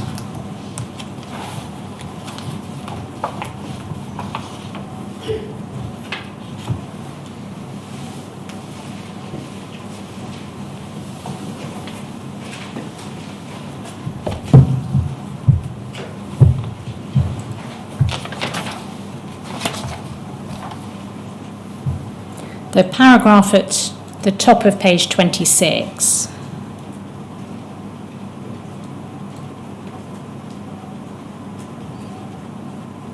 This is a continuation of paragraph 50 from the previous page. And in the last 6 lines here, you say this. So this is in the reference of the line before referring to the interview with Mr. McLaughlin. You say let's read that whole section together. You say during the interview with Mr. McLaughlin, he mentioned having difficulty in processing certain documents, which I understood were inputting errors. And you say he also stated he had counter losses and staff dishonesty, but as I had always been assured, there wasn't any problem with the Horizon system with regard to cash discrepancies. I did not consider the counter losses to be attributed to the Horizon system. I do not recall Mr. McLaughlin suggesting any direct issue with Horizon that would cause cash discrepancies, or suggesting there was some error which could be attributed to Horizon. You may not recall it, but having looked at the interview transcript, would you agree that Mr. McLaughlin had raised having had problems balancing because of the operation of the Horizon system in his interview? Whenever I read through the tape transcript again, Mr. McLaughlin kept referring to a system. And I believe it was the system that he was using to do his pension foils, and not the system as in the Horizon computer system. You appear to be saying here that because of the assurances you had been given that Horizon was completely reliable, you concluded that the counter losses raised by Mr. McLaughlin were not attributable to Horizon. Is that right? No. What I'm saying is, whenever I was discussing with Mr. McLaughlin during interview, he was referring to a system that he used for his pension foils, and he classed it as the system. So sometimes whenever you're reading through the tape transcript, you are thinking that the system he is talking about is the Horizon computer system, whereas it was the system that he was using with the help of an ex-sub-postmaster to process the paid pension foils. Well, what you say here is he had also stated he had counter losses and staff dishonesty, but as I had always been assured there wasn't any problem with the Horizon system with regard to cash discrepancies, I did not consider the counter losses to be attributed to the Horizon system. That's what you're saying here, isn't it? Yes, that's right. I didn't consider the counter losses to be attributed to the Horizon system. And you're saying here, forgive me, that this was because you were assured there wasn't any problem with the Horizon system. Yes. Okay. Sir, it is 1 o'clock. Is that a convenient moment to take lunch?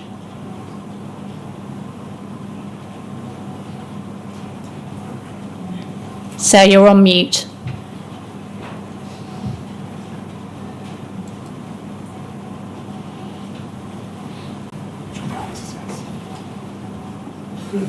Yes. If we can come back at 2 o'clock then, sir. Thank you.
afternoon, sir. Can you see and hear us?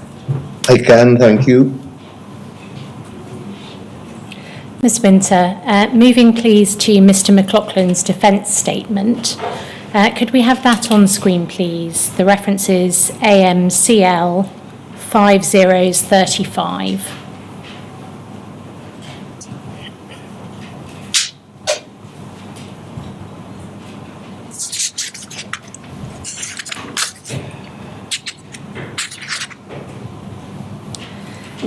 The first page here is a covering letter from Mr McLaughlin's solicitors dated the 19th of April 2004.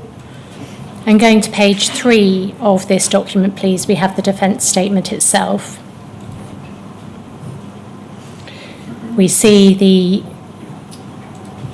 if we can go back to that first page, please, we see the background set out. Scrolling down slowly, please. And then the section on admissions denials. And at the bottom of the first page, we have this. It is understood that the post office business was deemed no longer financially viable by February 2002. It is also understood that significant and unexplained losses were still surfacing in the business after July 2001, when the defendant ceased having any direct role in it. So Mr McLaughlin was placing unexplained losses in his defence statement, wasn't he, by this paragraph? This was the post office after he had left as a postmaster. Yes, we'll come on to what he says happened in relation to before, but the reference there to the unexplained losses was still surfacing in the business. That's on that very first page.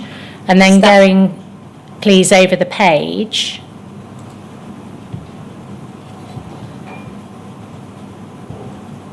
The defendant's case is set out, so the defendant accepts that he amended and altered certain documents as detailed in his interviews. The full extent of the defendant's case is set out in his interviews, the particulars of which can be referred to. However, the defendant denies that he amended and altered the said documents dishonestly or that he was motivated by dishonesty. He further denies that he was acting, whether as alleged or at all, with a view to gain by himself or another. Specifically, the defendant denies that he intended to cause loss to another or that such loss was caused to another. The defendant would say that his only intention was to balance the accounts in the business and that his actions were actuated by no improper motive. The defendant denies that he caused a loss to the post office to the value of £10,288.47. He would say that the charges in the indictment do not reflect this value, and this figure has been arrived at by taking all of the input errors for the given period and attributing them to the defendant. The defendant would say that a large number of these identified transactions have not been carried out by him. Further, these transaction errors may have been rectified at a later stage. The defendant would say that the conduct alleged by the Crown, the totality of which is not accepted in any event, does not make out the 15 charges of false accounting. Going down, please.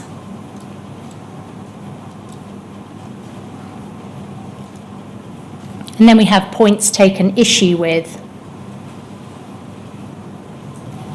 And before we turn to that, it's clear here in his case that he denies dishonesty and puts in issue, doesn't he, whether there was an actual loss to the post office. Would you agree with what we've just been through? What he said there, yes. Yeah.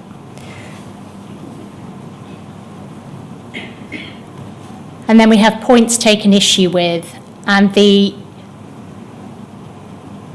penultimate paragraph on that page, the defendant would take issue with any Crown evidence that would tend to suggest, imply or infer that his intention was not to balance the accounts in the business and or that his actions were actuated by an improper motive.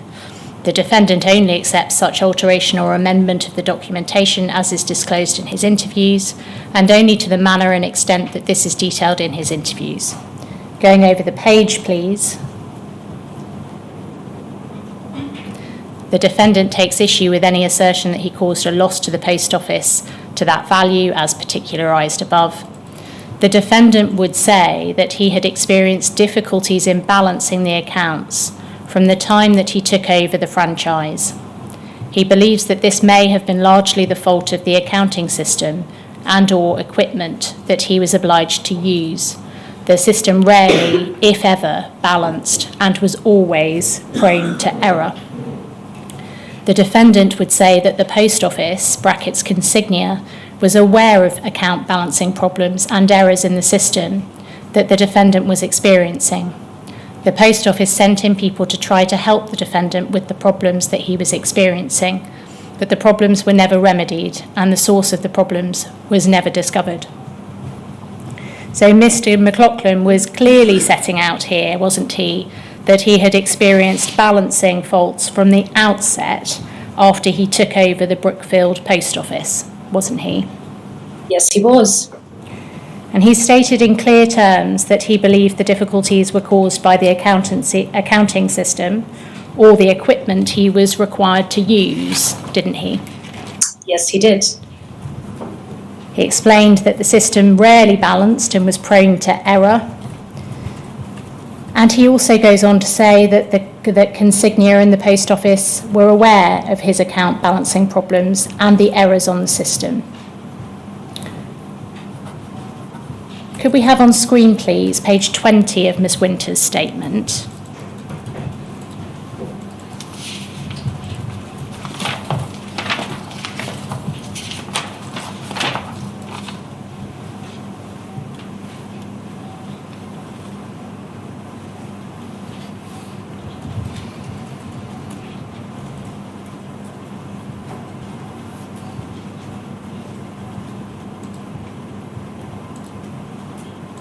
Page 20, the top of that page, please.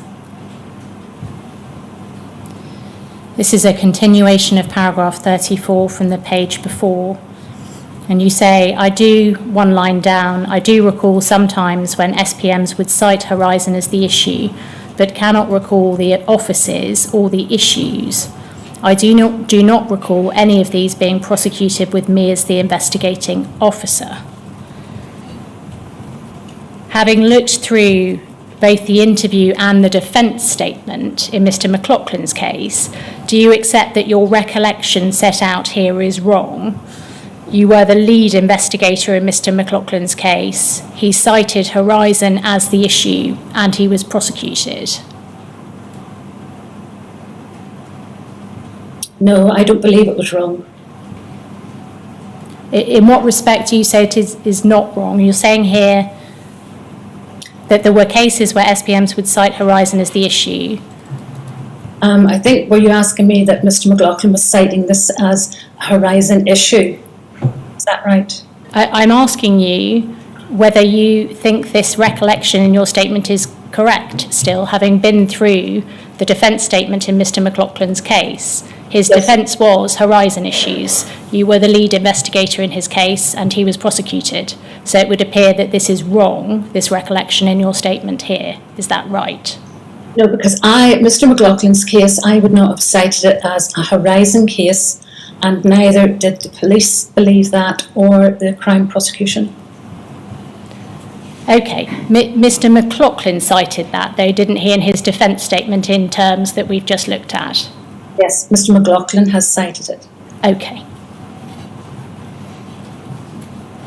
Could we have back on screen, please, Mr. McLaughlin's defence statement, which is AMCL 5035.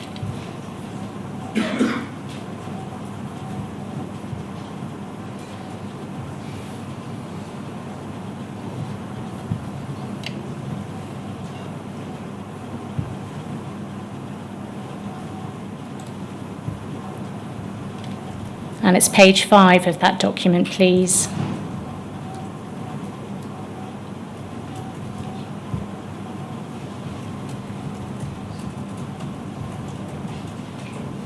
Scrolling down, please. Mr. McLaughlin made a number of disclosure requests in this defence statement, and the paragraph above the Roman numerals that follow The defendant requires any further material to be disclosed that assists with his defence as now disclosed.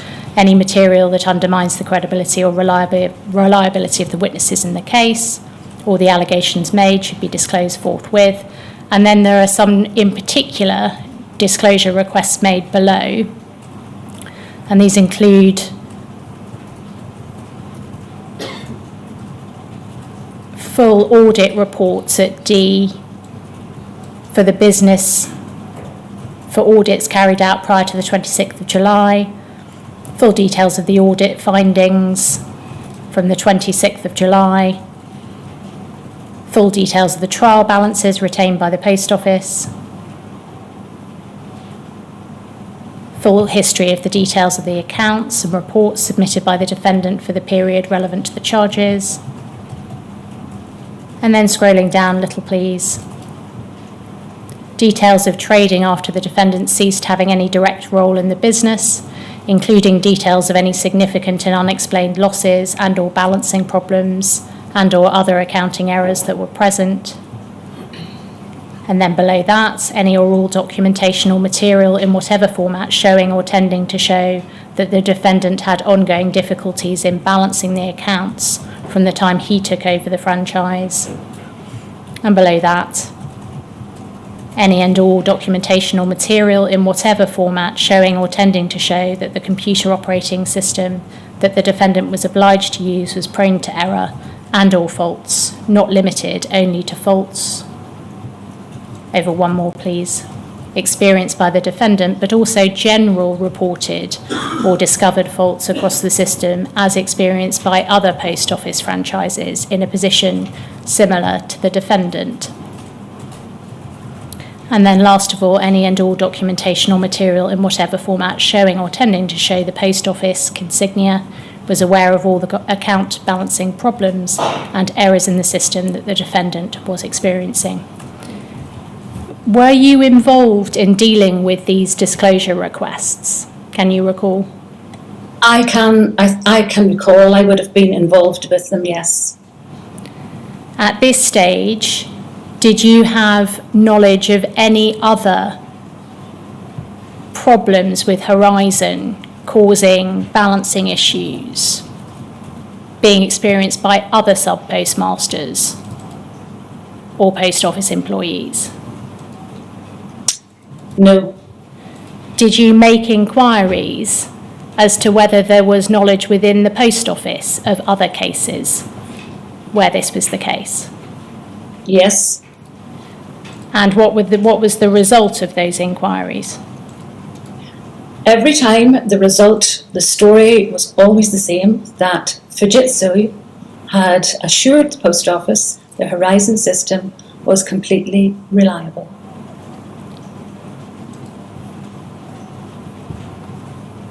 And in relation to that last item requested, again, did you make inquiries in this regard for documentation or material showing or tending to show that the post office consignia was aware of all of the account balancing problems and errors in the system that the defendant was experiencing?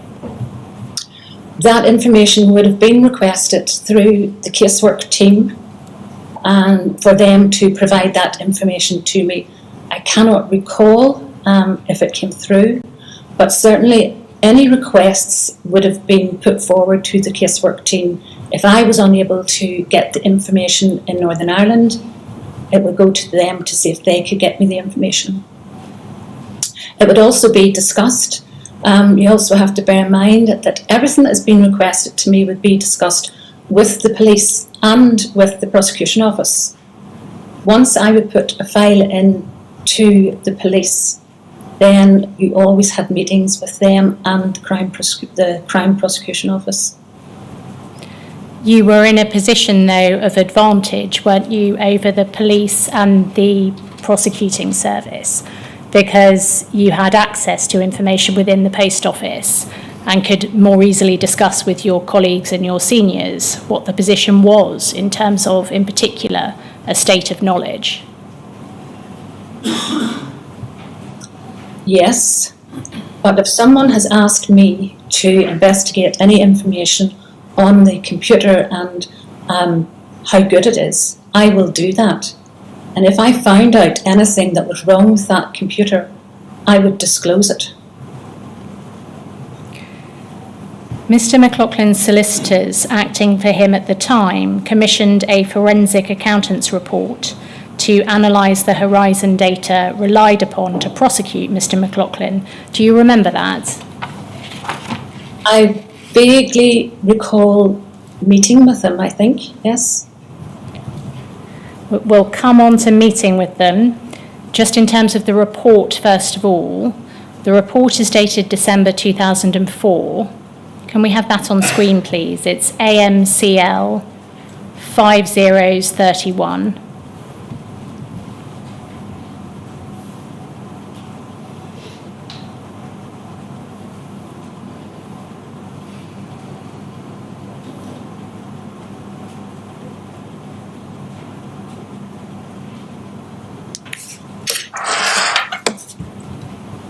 And it's page 37 within this larger document, please.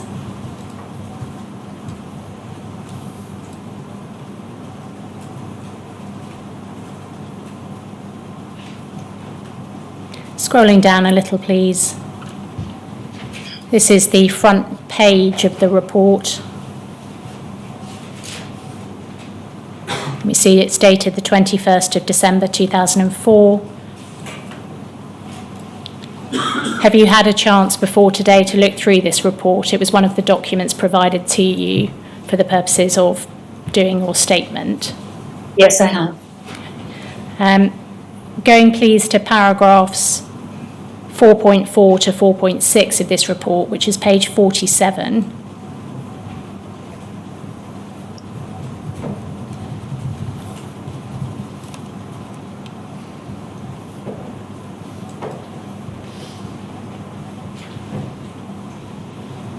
Scrolling down, please.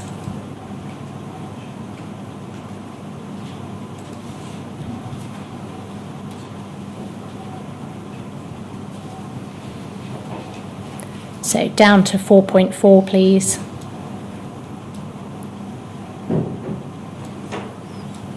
And under the heading Missing Dockets Foils, and there's a figure given there for the amount.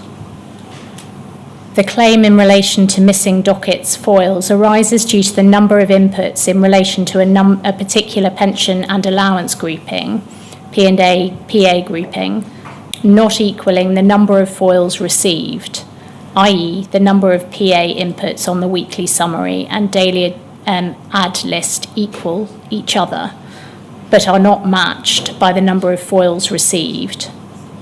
At 4.5, attached at Appendix E is an example of the Post Office workings in relation to the claim for the week ending 27th of December 2000.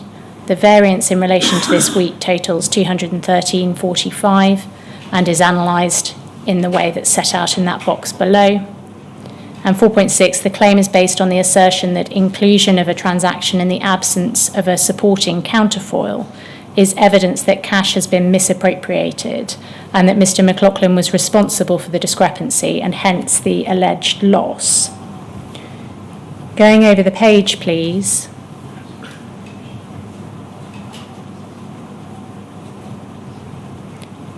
And it's a blank page, I think, that one, if we can go over again. 4.7, under group total casting differences, the authors describe the difficulty in understanding a group total casting difference of £201.30 in the week of the 31st of January 2001, and they do so in this way. The above loss in relation to group total casting difference can be broken down as in the box. Attached at Appendix F are the Post Office workings in relation to the claim for the week ending the 31st of January 2001. The workings show that although 0 units have been claimed in the volume column, an amount of 226.30 has registered in the value column. At present, we do not have an explanation or know of a reason as to why this did and could have occurred. It is extremely unusual that the computer system should allow such an entry to occur. The claim as set out at Appendix F is not supported by any detailed ad lists or other documentation on which would give any indication of how this discrepancy has arisen. The transaction log for this particular period is not available. We are therefore unable to comment further in relation to this item. Going then, please, to page 51.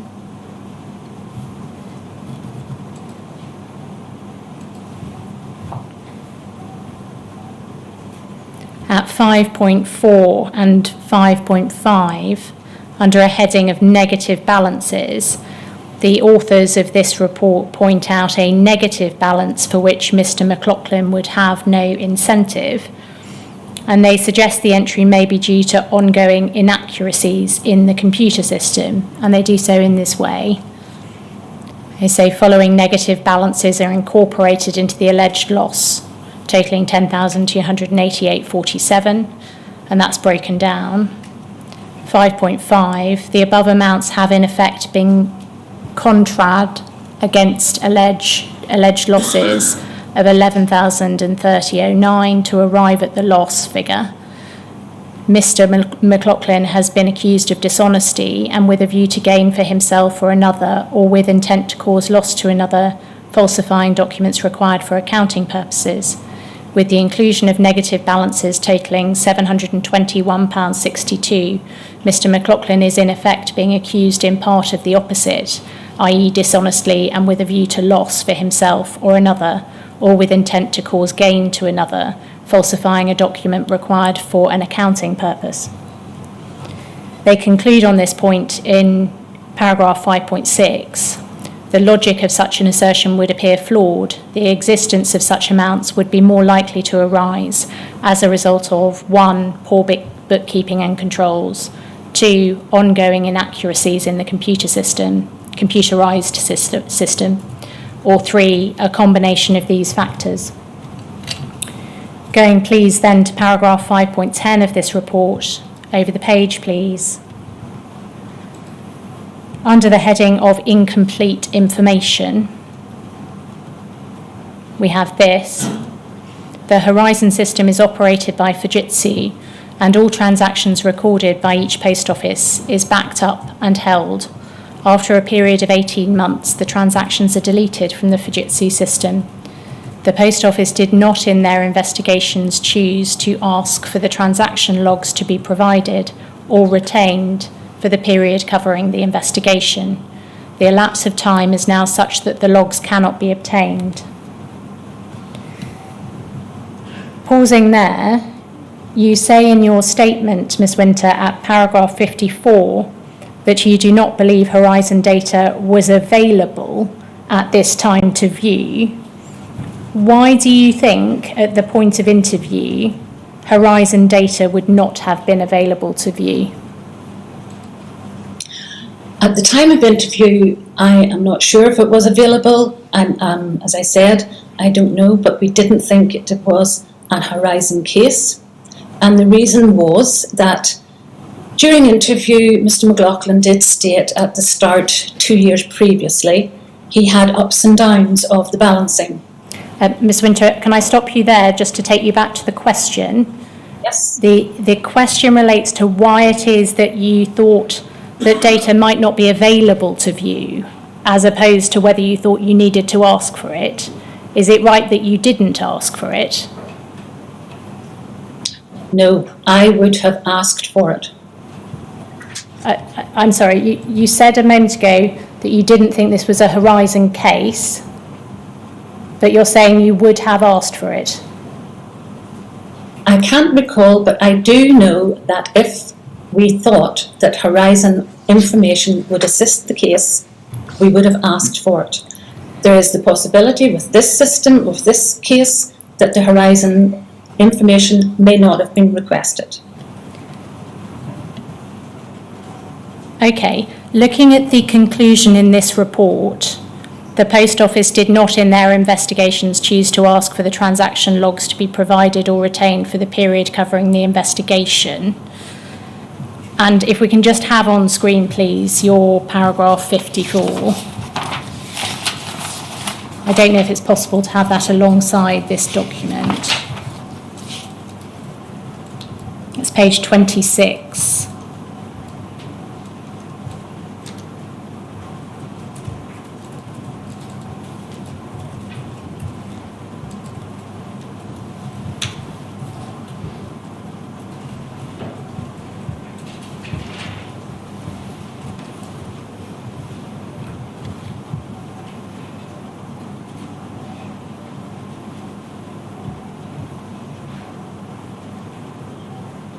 And towards the bottom of page 26, paragraph 54 starts.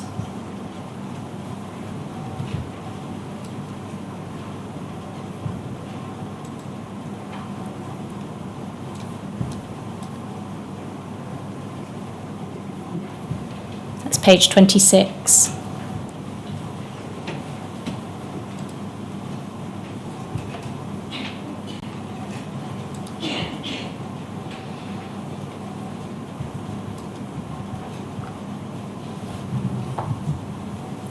Towards the bottom of the page, please.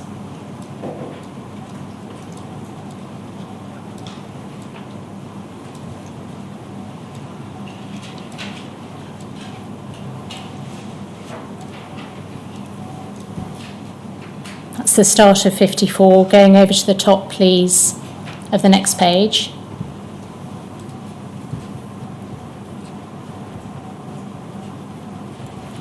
You say there, during interview on the 26th of July 2001, he did raise concerns regarding losses and staff dishonesty, but not Horizon. I do not believe Horizon data was available at this time to view.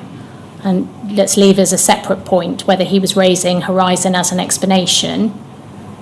Why was it that you do not believe that Horizon data was available at the time to view?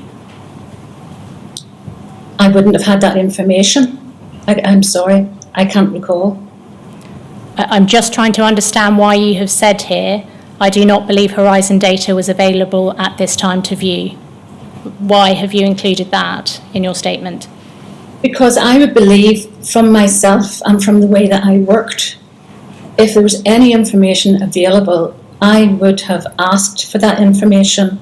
I do not believe if the information wasn't available. If it wasn't available, it wasn't available. Or I was told it wasn't available. Okay. On the one hand, you seem to be saying Mr. McLaughlin was not raising Horizon, so I didn't need to ask. And on the other, you seem to be saying, well, I would have asked, so it must not have been there to view. Which is it?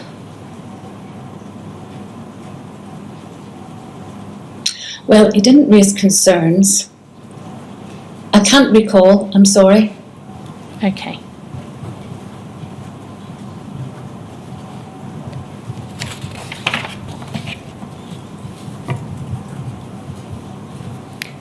In any event, it appears based on this report, and the statement can come down now, thank you, at 5.10, that by the time the forensic accountants instructed on behalf of Mr. McLaughlin were doing this report, the data was no longer there to be had because of the retention period of Fujitsu.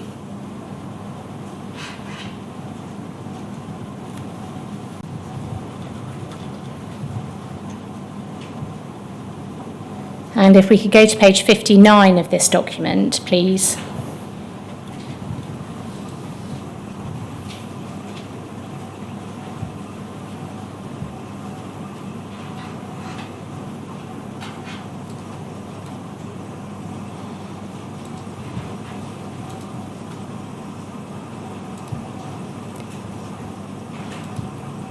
It's paragraph 5.25 that we're looking for, please.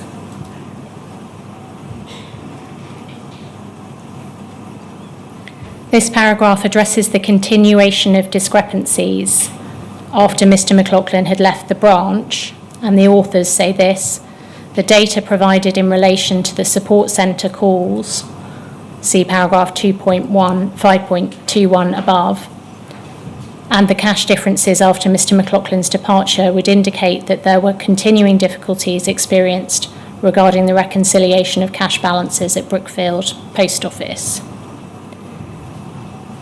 Did you ever consider, when you were investigating Mr. McLaughlin's case, investigating whether any problems being experienced by Mr. McLaughlin continued after he stopped working in the branch in July 2001? Yes. And did you do that? I would have spoken with the retail line manager, who would have been responsible for the office. And what would you have asked that retail line manager? I would have asked how the person was getting on, because I knew that the person that had gone in had been working in the office and had had previous post office experience. And to usually, because the contracts manager and the retail line manager would have been in my office a couple of times every week, I would have asked them, well, is this business going okay? Are there any problems? And I would say that would have been the only inquiry I would have made. You say would have. Can you remember actually doing that in this case? No, I'm sorry. It's too long ago. The conclusions of the report are set out at section 6. That's on page 61, please.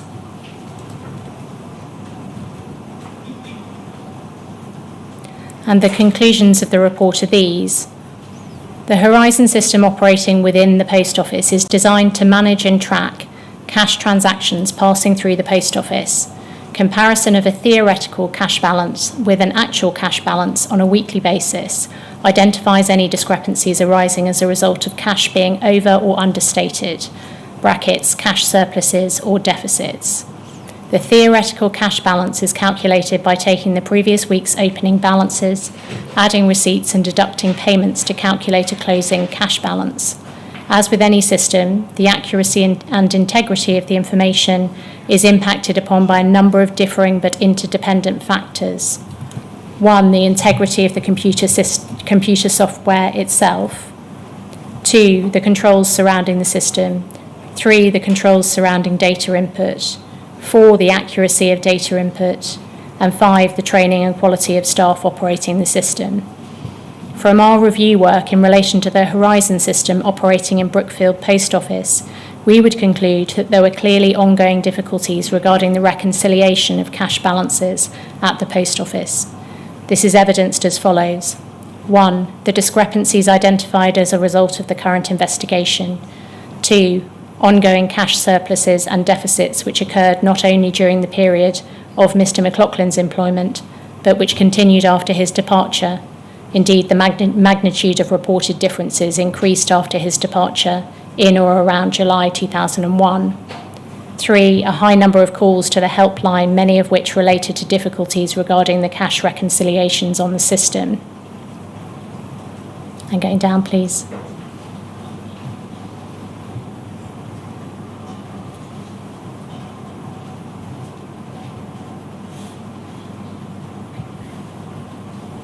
Sorry, if we could scroll up a little, please. We've just lost 4.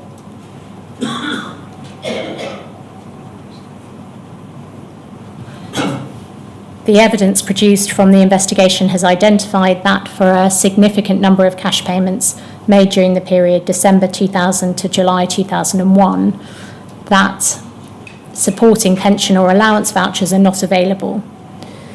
The absence of such vouchers could be explained by any of the following, or a combination of these: that an individual transaction is valid, but that the supporting voucher has been lost, or 2, that the transaction has been keyed in error and that cash was not in fact paid out, or 3, that the transaction has been deliberately created to reduce weekly cash discrepancies, but that cash was not in fact paid out, or 4, that the transaction had been deliberately created and that cash has also been taken.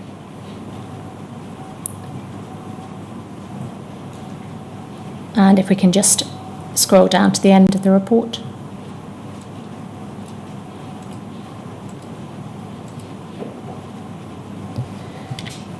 Our review has been restricted by the fact that the transaction logs which detail all entries to the system are not available, These logs record transactions but also record user IDs, which show who has keyed each entry. The usefulness of these reports is reduced significantly by the fact that individual vouchers cannot be traced through to individual entries on the log, and therefore cannot be traced to individual user IDs. However, we cannot comment further on whether a review of the full available logs may have assisted our investigation in identifying recurring patterns in relation to the entries identified. The charges brought against Mr. McLaughlin are stated in the following terms: that you dishonestly, with a view to you, for yourself or another, or with the intent to cause loss to another, falsified a document required for an accounting purpose. The inference, therefore, is that the transactions which are not supported by vouchers have been deliberately created by Mr. McLaughlin to cover up cash taken by him or another person. Our review has identified the following weaknesses in supporting this assertion. The differences identified by the review include transactions which have resulted in cash payments being made both over and understated. The logic of why an individual would create fictitious entries which would require him to lodge money into the system is not apparent. Such differences are more consistent with keying errors or system errors rather than the theft. 2, for the entries identified and included in the claim, there is no direct evidence to trace these entries to Mr. McLaughlin, although clearly the sub-postmaster, he had ultimate responsibility for the operations of the system. 3, furthermore, based on the restricted logs available for a number of the transactions claimed in the loss, it would appear that Mr. McLaughlin made none of the relevant entries for the relevant days. 4, differences continued and indeed increased after Mr. McLaughlin's departure from the post office. This would suggest that issues surrounding the cash discrepancies were not directly related to his involvement, at least fully so. So, looking at those conclusions in the report, the reliability of Horizon was being raised in this report, wasn't it? It was. Do you recall, you mentioned a meeting, do you recall having a meeting with Mr. McLaughlin, his then solicitors, and the forensic accountants who authored this report, as well as senior post office management representatives, in around January 2005? No. What meeting do you recall? I recall meeting with a forensic expert. I think it may have been this company, along with one of our auditors and trainers, and it was the Horizon system was shown to him and explained, but that's the only meeting I recall.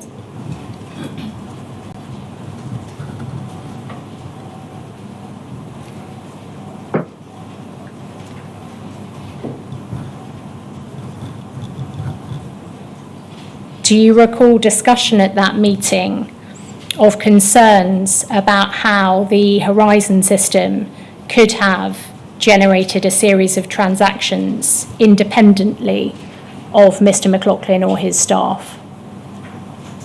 No, I don't recall. I don't recall this meeting that you've mentioned. But in the context of meeting with the forensic accountants themselves, do you recall discussion of how the system could have led to the conclusions that they've reached? Whenever I met this person, the person from the company, he hadn't produced this report. This was whenever he was investigating. This report had not come out.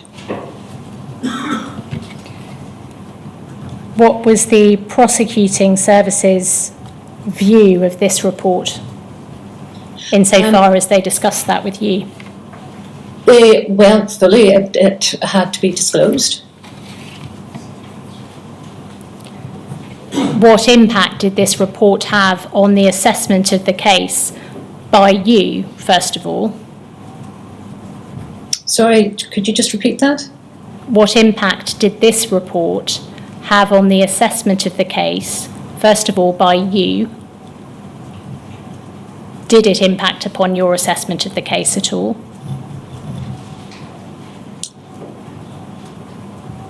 No. Did it impact upon the prosecuting service's view of the case, insofar as they discussed that with you? I would have discussed this case with the barrister and with the lawyers, and yes, they felt that this report, of course, had to be disclosed, but they still decided to progress. It was up to them, it was their decision whether it progressed to court or not. Sorry, am I misunderstanding? When you say this report had to be disclosed, my understanding is this report had been disclosed to you by the defence. No, the report had been disclosed to the prosecution and myself, Sir Winter. Yeah, sure. So it wasn't a question of either the prosecution or you disclosing it.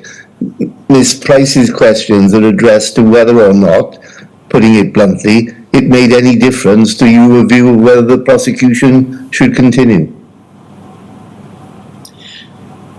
I understand the question, but it was not my decision to have... No, I follow that.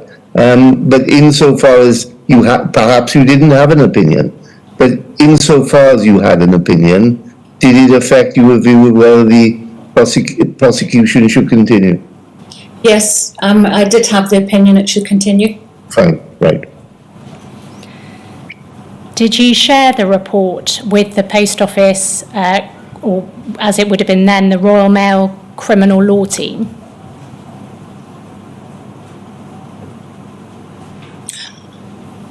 I'm not sure because this was not a criminal law team case. Yes, but in terms of the wider import of this report, did you share it with anyone at all within the Post Office? That this would have been shared up to the head of security. You say it would have done. Yes. How did it make its way to the head of security? In my case file, you get a green jacket case file. And John Scott, I know, had sight of that case file. As far as you're aware, was that report shared any more widely with anyone outside of the security team? I'm not aware of that. It would have went to the, as we said, the Crown, but within Post Office, that report then would have eventually filtered up to the head of security. Can you recall any steps being taken by the Post Office in response to this report? No.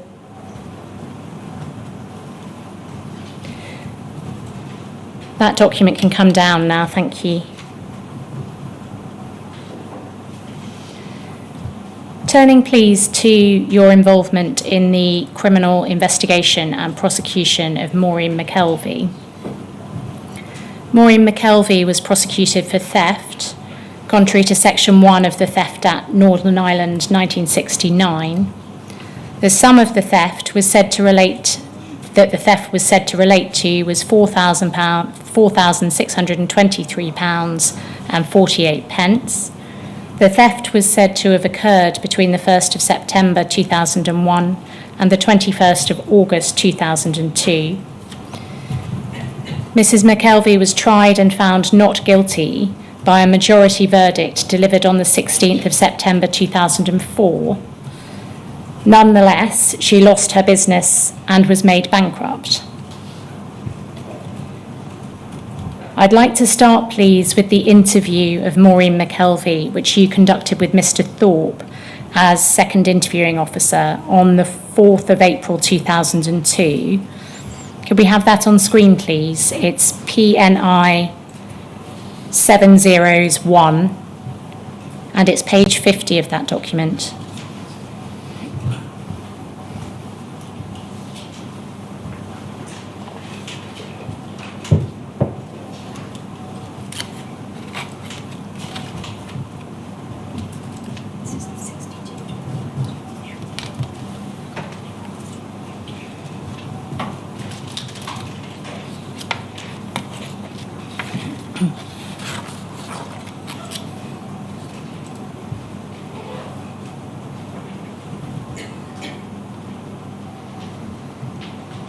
I don't think we have the right page here. Page 50.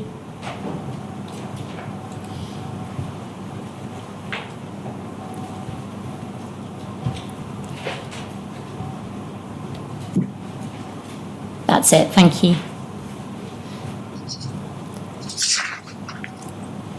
So we can see here the date, the 4th of April 2002. You and Mr. Thorpe are listed as the interviewing officers. Although Mr. Thorpe appears first here, you seem to be listed first in the continued record of tape-recorded interview. And I think it's right, isn't it, that you were in fact the lead investigator in this case, notwithstanding the order of the names on this. Yes, that's right. Going please to page 52.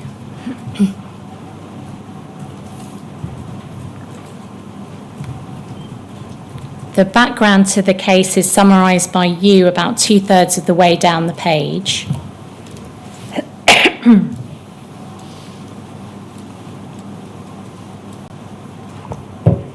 And you say, and my friend Mr. Thorpe and Mr. Kenny, the auditor, we arrived at the office this morning about 8:30 and introduced ourselves to you.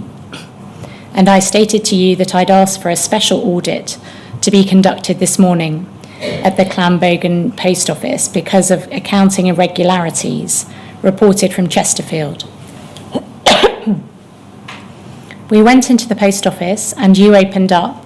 You produced all the cash and stock to the auditor, and an audit was conducted by Mr. Kenny, and you were present during the audit. You were also advised of your legal rights and that we'd be interviewing you on tape recorder once the audit had been conducted. I also explained to you that the office would be closed and would remain closed until our inquiries had been completed. You were also advised you could have legal representation or phone someone from the Federation.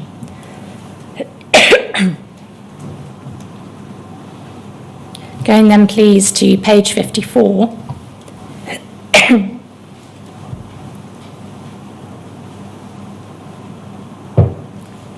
The third question on this page is from you. Excuse me. So if you can just talk me, and if you can come towards the end of the week and you're doing your cash account. And the answer is that's Wednesday, yeah. And you say, how do you go about preparing everything for your cash account? Maureen McKelvey says on the Wednesday, you say yes. And then Maureen McKelvey gives an account and says, well, usually we try to. We're supposed to close at 12:30, but we don't really get closed because in the country community people keep coming. You're trying to do your audit now. Gary Grugan was in with me on one of the days when I was trying to do my audit, and he realised, that people do still keep coming and expect you to serve them or take stuff off them while you're doing it. And you do that because it's expected of you, and that's the way it's been. And you try to audit and do everything. Put everything out to go through it at different stages on the computer and bring it all to a balance. Now, it doesn't always balance first time, as we all know. You might have to go through the stuff again and check it all and redo. And some of it, but that's normal procedure. And you try to balance as close to it as you can. Also, we have an account with Camp Hill Community, which they buy a lot of stamps. They post a lot of parcels to foreign countries. And we put money down on their account for them for the stuff they get. Scrolling down, please. Out of the post office, so we have to try and work between each week to what they have got, out in postage or stamps, and try if you're short. That's probably where it is. You go and look. It's probably where it is at the end, or you've made a mistake and you have to go back and check it, which I always do. But some weeks if I'm out, the next week it usually balances itself out. It's neither big amounts here or there.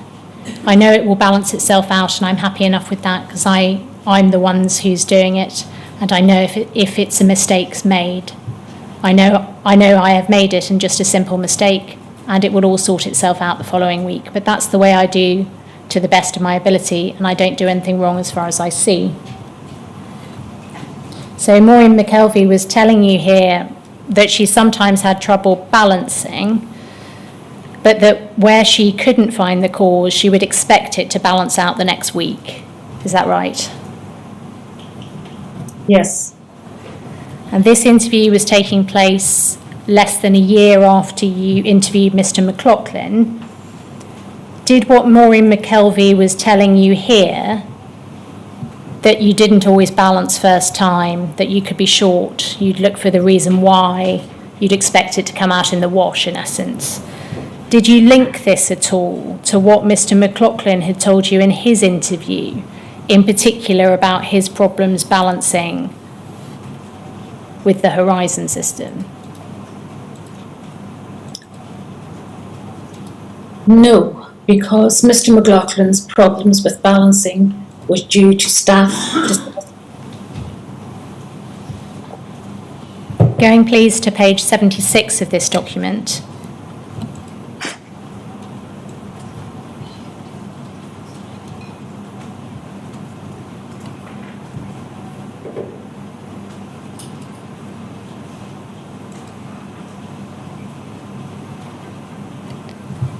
This is the second section of the record of tape recorded interview following a short break after the first part of the interview. And about a third of the way down the page,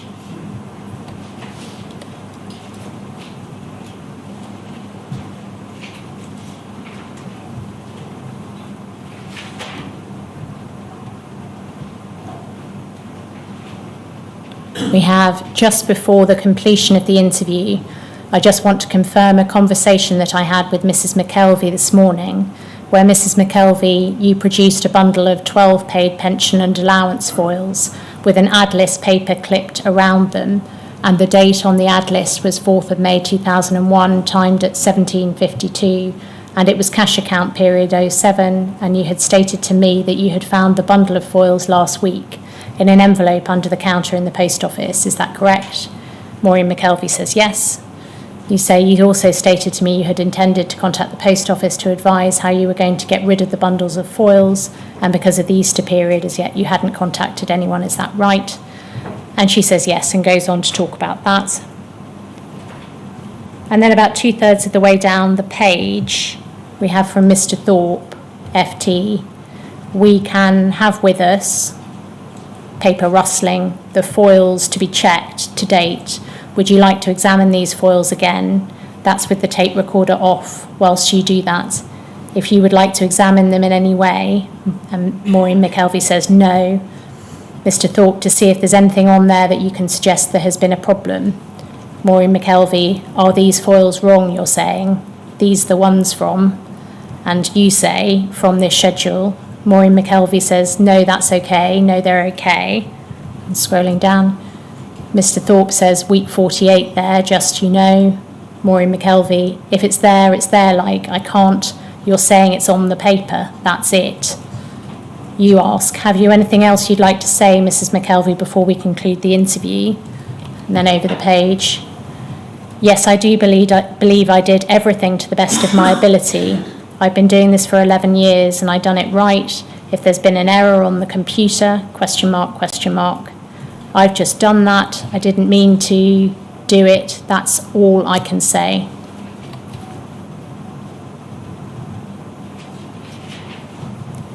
So Mrs. McKelvey had been saying that she was content she wouldn't find an issue with the paper copies of the documents themselves. That's right, isn't it? Towards the end of the bottom of the last page. Is that your understanding of what she was saying? Yes.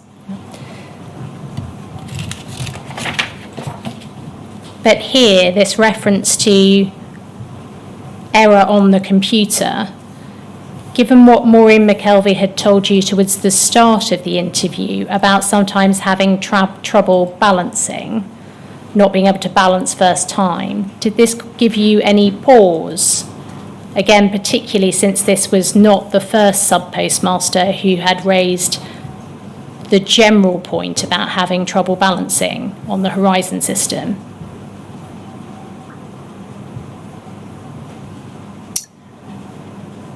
At that stage of the interview,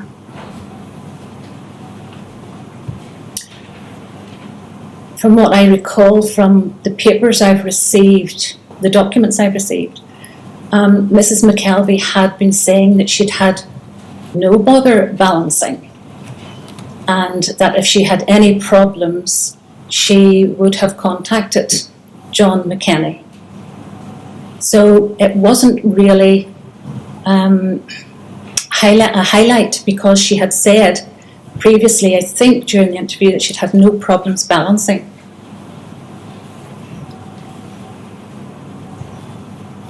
And as we had always been told, the Fujitsu system was reliable. Does it follow that after the interview you didn't discuss the relevance or otherwise of either the difficulties of balancing in general or this reference to the error on the computer with any colleagues or seniors to see if anyone else was struggling? It was always discussed. The Horizon computer system would have been discussed between other members of my team, whenever I'm saying the North team, even with auditors, with trainers, we would have discussed the Horizon system.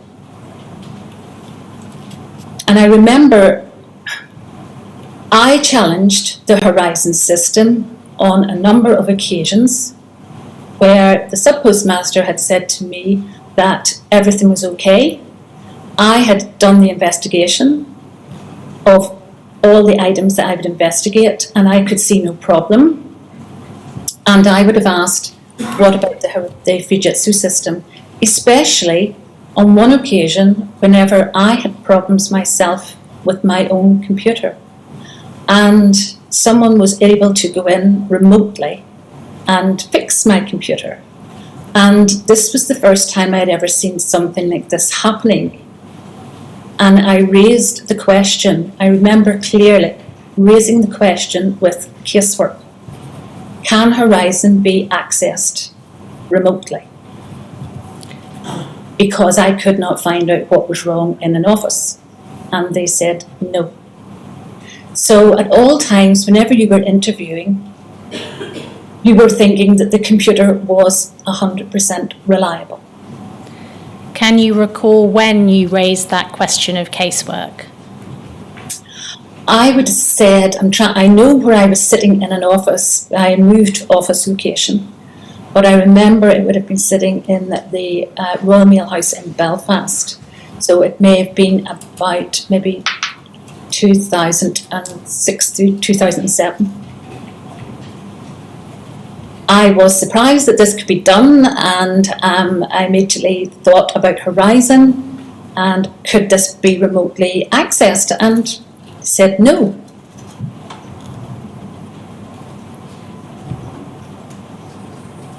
And you have to remember, I'm being told no by the post office, who is the government. And it just did not enter into your head that this was wrong information. Did you consider requesting audit data from Fujitsu following the interview with Maureen McKelvey?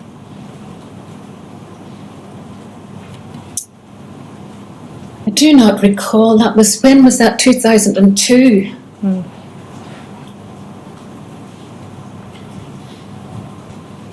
I don't recall.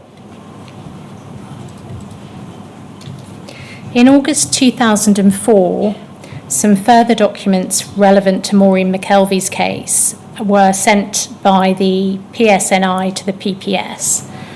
Could we have on screen, please, PNI 0000001?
If I can just give you another reference, please, another version of this, PNI 701 071.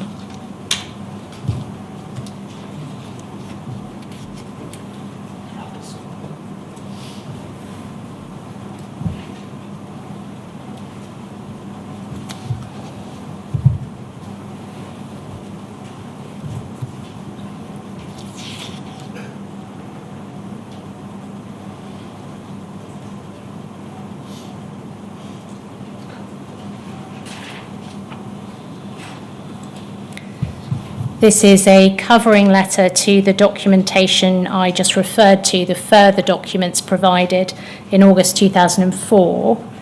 It is a letter dated the 16th of August 2004 to the PPS, scrolling down please, from the PSNI. And it says, please find attached further documentation for your information as to disclosure. Going please to page 14.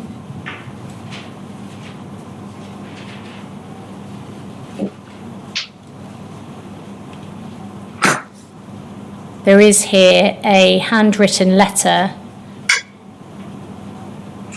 from Maureen McKelvey, which says this: Dear Sir, Madam, the icon for return of loose coins were gone off the screen when I went to return them. 10/10/01. I had to balance or take loss of £120. Scrolling down, please. And then in something, help desk told me to write to yourselves, claim back £120. Yours sincerely, Maureen McKelvey. So Mrs. McKelvey appears to have been reporting here an error which caused a balancing issue, doesn't she? Yes. And we have then on page 19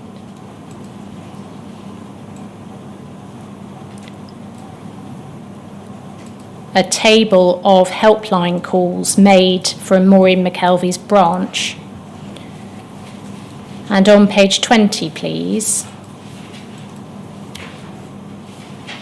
we have 3 entries down. An entry on the 16th of January 2002, which says discrepancy, and then description, wanting to make a discrepancy good over £100. TP have informed them due to showing the loss on the cash account last week to make good this week, not taken out of suspense yet. And then advised how to take out and to put the shortage amount to cover in the system, which will tie it up when balancing. Then going to page 22, please. We have an entry on the 10th of October 2001. And the problem text says, PM reports a minus figure of minus £120 on their balance snapshot, but the correct figure of £120 in adjust stock.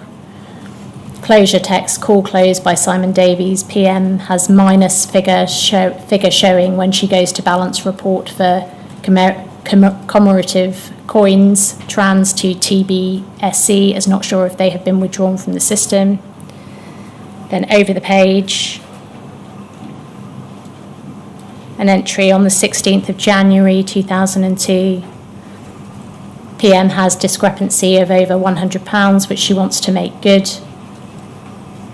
And that's transferred to NBSC, which may well be linked to the call we were looking at before. So there were a number of calls we can see from these tables from Maureen McKelvey's branch reporting balancing problems or discrepancies, weren't there? Yes, discrepancies, yes. Given when this documentation was being provided, so August 2004, Can we take it that this documentation was not obtained by you in your initial investigation, but later for the trial?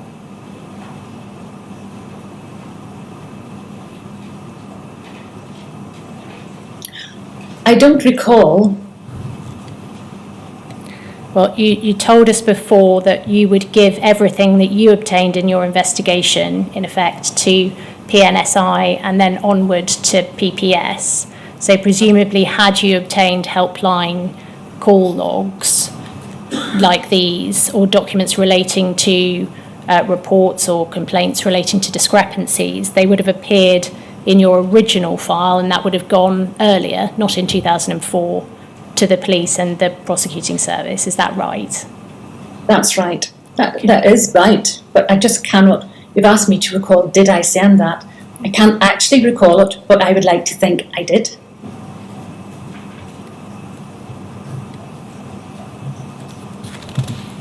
Had you seen these documents at the time of your initial investigation, assuming for a moment that they were obtained for the first time in August 2004? Would that have altered your view of the case at all, that there had been reports of discrepancies?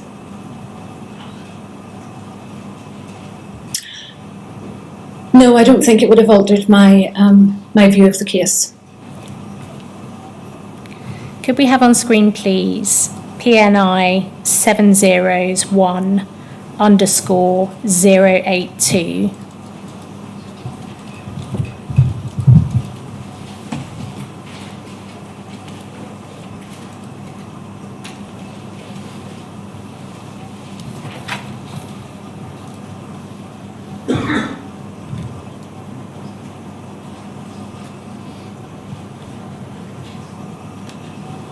While that's being done, Ms. Price, we normally finish at about now on a Friday. What's your plan, so to speak? Sir, I have about another 5 minutes, if that, of my questions. That's the only reason I hadn't suggested a break so far. Sure. And then are there co-participant questions? There are call participant questions, yes, sir. Judging by the discussions I've had so far, I would think about 20 minutes.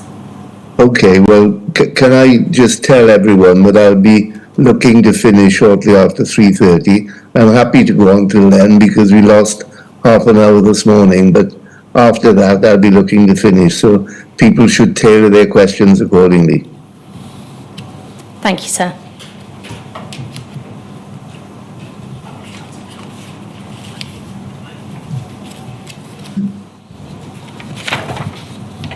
We can see this is a covering letter to your report produced to the PSNI and ultimately the PPS. In Maureen McKelvey's case, it's dated January 2004, so scrolling down. This file refers to a theft from the post office, and that's the covering letter from the police. Scrolling up to the top, please. To the legal registrar. And then going to page 4, please, we have the actual report.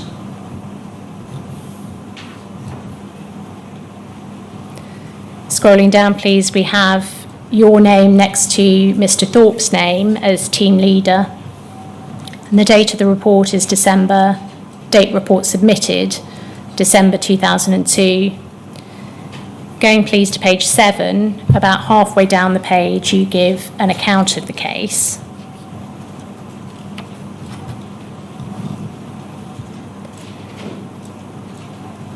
And starting the paid order unit, I'm just going to let you cast an eye down that rather than reading it all out for time reasons.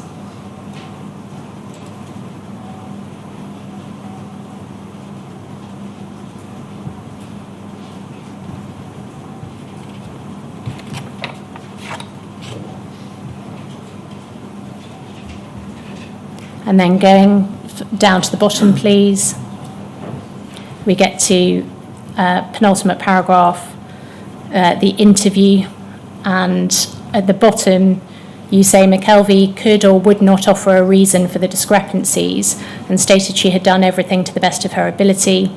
over the page, please. At the conclusion of the interview, McKelvey was informed further checks needed to be completed of the pension and allowance. McKelvey and Atherton were invited to observe the checking of the outstanding pensions and allowance pouches.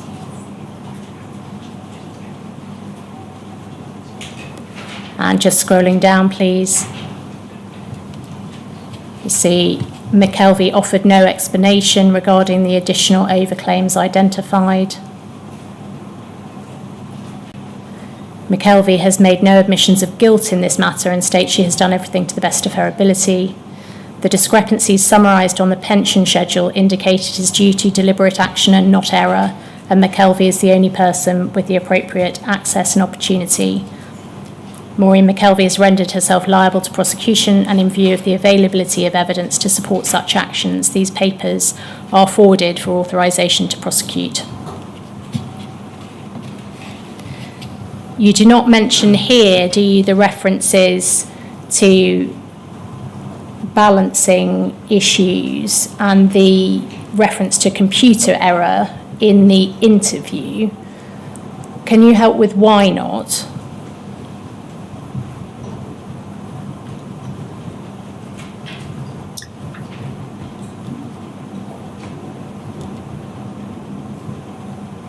That report there is regarding the whole investigation.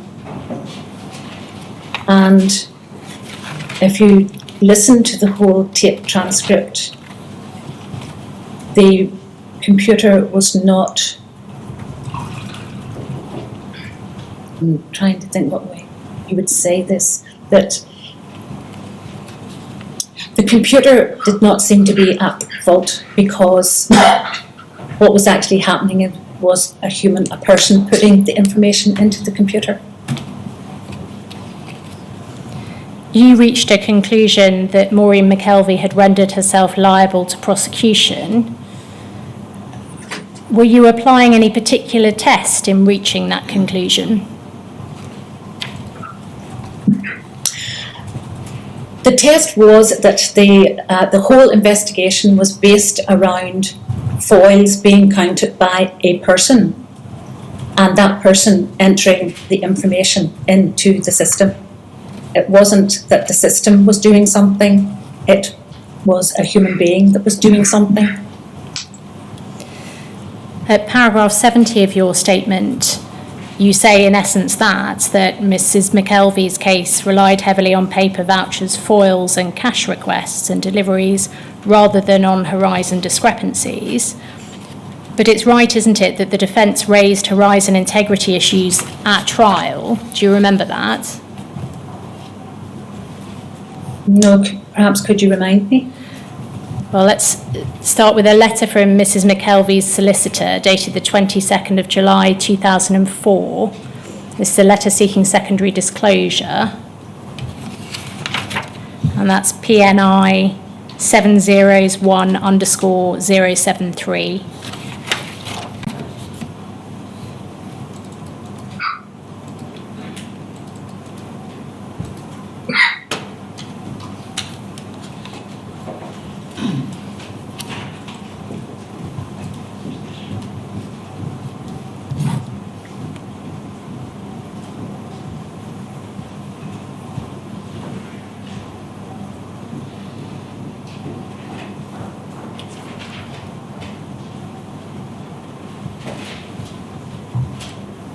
Looking please at paragraph 2, this is a request. It appears to be what prompted disclosure of the documents we looked at earlier in August 2004. At 2, disclosure of all records held by the Post Office Limited, Investigations Unit, Social Security Agency, of a report in the second half of 2001 by Mrs. McKelvey to Gary Grugan in relation to problems with the Horizon computer system.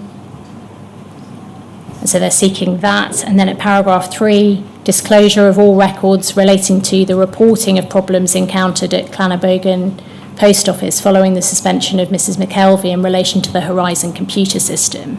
So disclosure was being sought, in essence, in relation to problems with the Horizon system.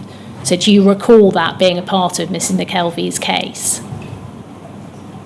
No, I'm sorry, I don't recall that. Okay.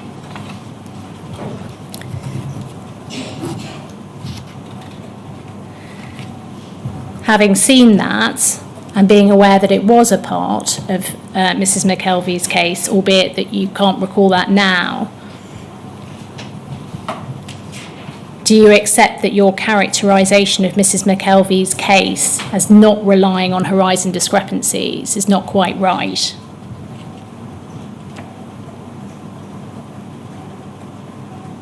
No, because it wasn't horizon discrepancies. The case of Mrs. I think we're going round in circles now, really. Yes, sir. As interesting as it may be, I don't think Ms. Winter's characterisation of the case is what is at the heart of this now, is it? It's that was the last of my topics for Ms. Winter. So I will hand over to core participants given the time. Thank you. And Mr. Maloney is first, sir. Thank you very much.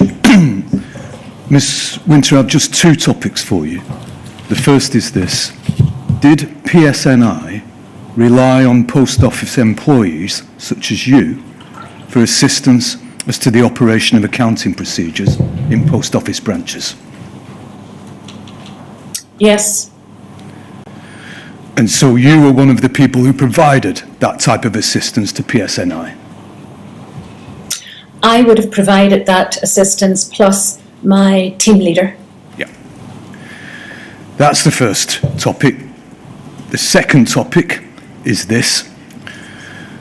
You first said at about 10:45 this morning that we were told that the system was 100% reliable. And you explained that you were told at the training college, and that was reinforced by senior managers, and you've repeated that a number of times today. Yes? Yes,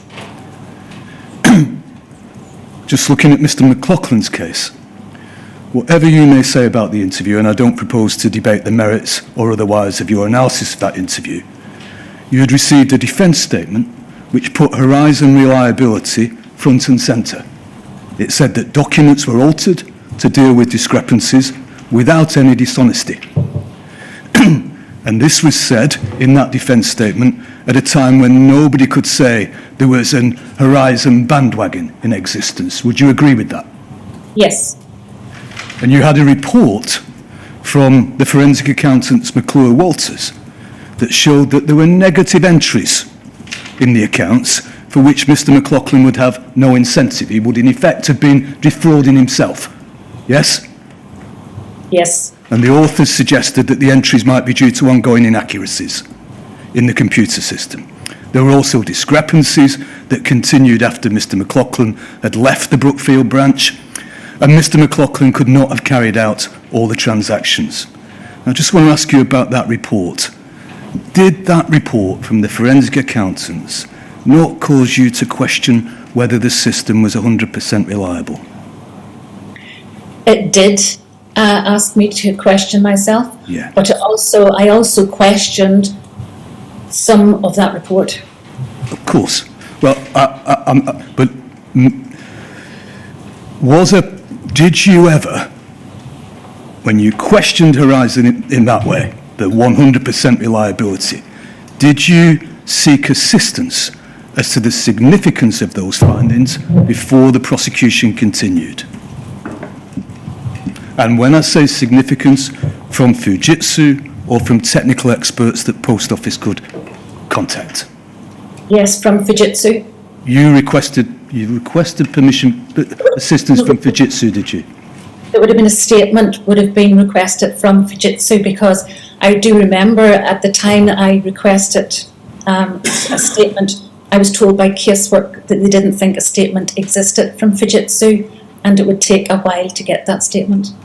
Did you get a statement, Ms. Winters? Because from what I can recall from that, I remember discussing this report with the Director of Public Prosecutions, and it was him that said we would need to have a statement because of this defence from Mr. McLaughlin. We would need a statement from Fujitsu. And did you get one? Yes. You saying you got a statement from Fujitsu? If the DBP had asked for a statement, it would have to be produced. Now, you said your file was sent to post office. Yes? Yes, And you said Mr. Scott would have had it. Yes, because I do remember at the time of what was Second Sight, which was, well, Second Sight, all my files, past files, were all asked to go to John Scott personally. Right. So it's at that time you think Mr. Scott would have had it. Not at the time of Mr. McLaughlin. I'm saying that later on all our files went to Mr. Scott. At the time of Second Sight. And one The of head them of was- security in 2005 was Mr. Marsh. Yes? Yes. Did Mr. Marsh get it? No, I can only remember sending all the files to John Scott personally. They had to go to him personally. Right. So at the time of Mr. McLaughlin's proceedings, did you send this report to post office, security, senior levels? That report would have went into casework, and it would have went into my file, and then your files are examined, and I suppose I would have assumed that casework would have passed that on. Did you flag the report as raising interesting issues when you sent it? Yes. You did? I flagged the report with my line manager at the time. I mean, it was the statement coming through, yes. Who was your line manager at the time, Miss Winter?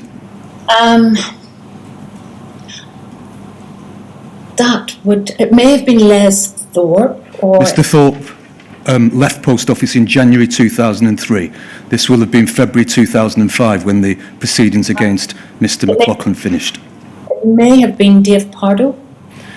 Did anybody contact you about it, Miss Winter? Pardon? Did anybody contact you about the report when you flagged it? I don't recall. But, just to be clear, you're sure that Post Office had been sent the forensic accountant report from McClure Walters about the case of Alan McLaughlin before Lee Castleton's case was heard in the High Court in 2006? I wouldn't recall dates. I'm sorry. Well, wait, This report would have went higher up because of what it was stating. Yeah. Because Mr. McLaughlin pleaded guilty in February 2005. Did you wait until 2007 to send this report to Post Office, or did you send it in 2005? Well, it would have went in 2005. Thank you very much, Miss Winters. Mr. Maloney, can I ask you, and Ms. Price as well, do we actually know whether or not a statement from Fujitsu was obtained in this case? We haven't seen one, sir, but we'll check the detail and come back to you with that. So I haven't seen one either, if that helps. Well, I'd rather assume that, but I don't think it should be a secret, so to speak, what's going on. No, All thank you. right. Thank you. So, Mr. Jacobs, yes? it's me next, sir. Yep. Ms. Winter, I act for four ladies, Maureen McKelvey, who sits next to me, Deirdre Connolly, who sits behind me, Catherine McIlerney, who sits behind me, and Heather Early, who sits behind me. You were the lead investigator in Ms. Connolly's case and Ms. McIlerney's case, and you were involved in Ms. Early's case. But I want to ask you about Mrs. McKelvey, and in relation to her interview, Ms. Price took you to part of the end of the first tape in her interview, which took place on the 4th of April 2002. I don't want to go to put the document on screen. I'll read out what we saw before. So right at the end of the interview, you asked, "Have you anything else you'd like to say, Mrs. McKelvey, before we conclude the interview?" And you said, "Yes, I do believe I did everything." She said, sorry, "Yes, I do believe I did everything to the best of my ability. I've been doing it for 11 years and I've done it right." And then, "If there's been an error on the computer, question mark, I've just done that. I didn't mean to do it. That's all I can say. And then you say you didn't ask any more questions about the computer. You just said, here's a notice advising you what will happen to the tapes. Now, I want to go to your investigation report. And again, I'm not going to ask for this to go up on the screen for reasons of time and because we've seen it already. And when you are summarising to the Northern Ireland Police Service your investigation, you say, McKelvey could not or would not offer a reason for the discrepancies and stated that she had done everything to the best of her ability. And then it stops. Now, what she said in her interview, and this is the bit that you're summarising, is, I believe I did everything to the best of my ability. I've been doing it for 11 years. I think I've done it right. But there's a problem. There's probably been a problem on the computer, words to that effect. Now, you didn't give the full quote. You omitted from your investigation report what she had expressly said in the interview when you were summarising that interview. That's right, isn't it? And why did you do that?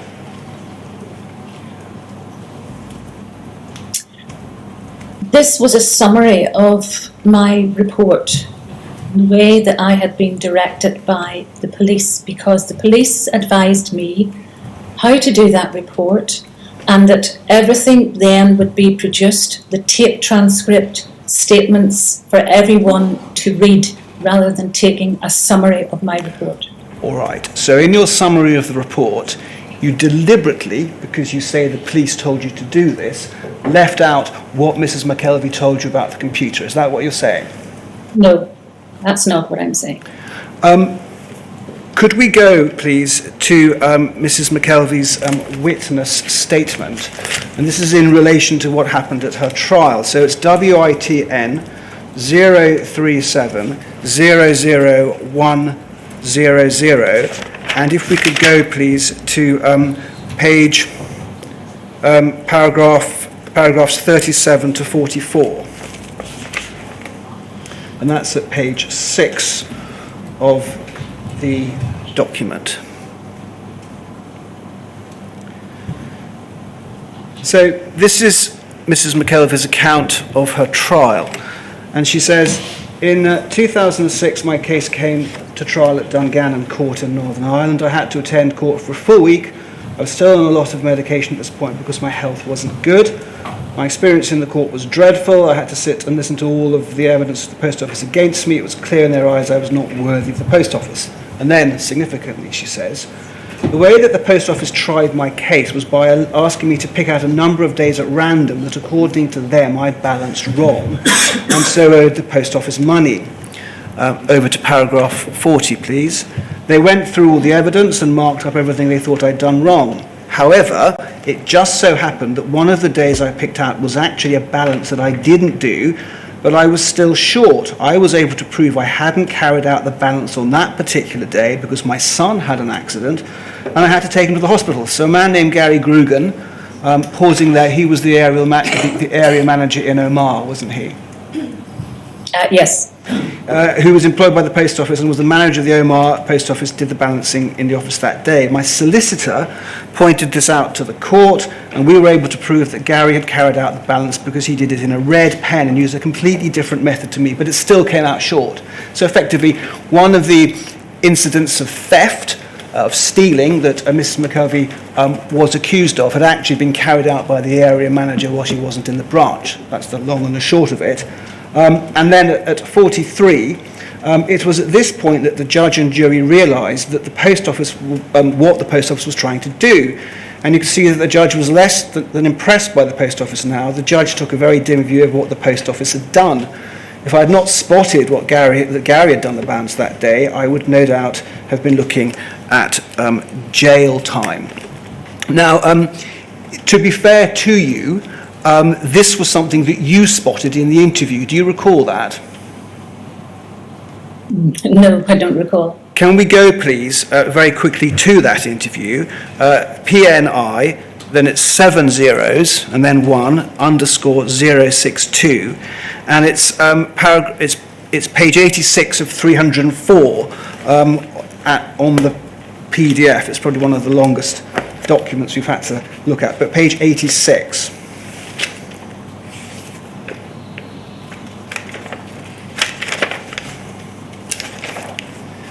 And it's at 12:46. Just waiting for it to come on the screen. And I'll try and get through this quickly because it's a simple point. I just want to show you that you raised it.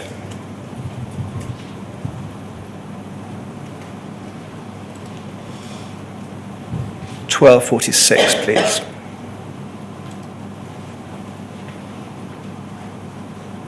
Great. So you say why I'm asking. I'm showing you copies of the updated pension schedule dated the 21st of May. And then you go on to say, my interest, why anybody had covered for you, is if we go to the final page of the summary, and then you talk about week 32, halfway down the page. I've indicated it was prepared differently to other weeks compared to the way week 32 was the week ending the 31st of October 2001. And then you go on to say it just seems strange, and Ms. McKelvey says prepared differently from other weeks, red tick on the list.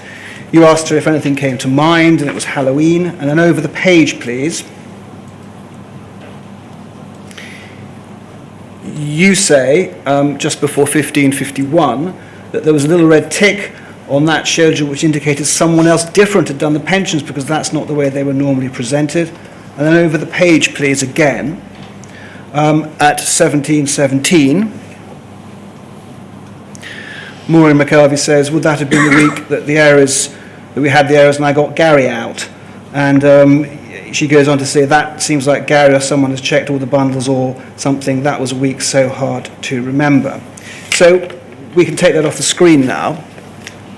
So what we've got here is we've got you raising that week 32 had been done differently to all the other weeks where there were discrepancies. Can you see that you raised that? Yes, that's right. And now could we go back to the investigation report, which is at PN 170 again, 1 and then underscore 082, and it's page 8 in the PDF.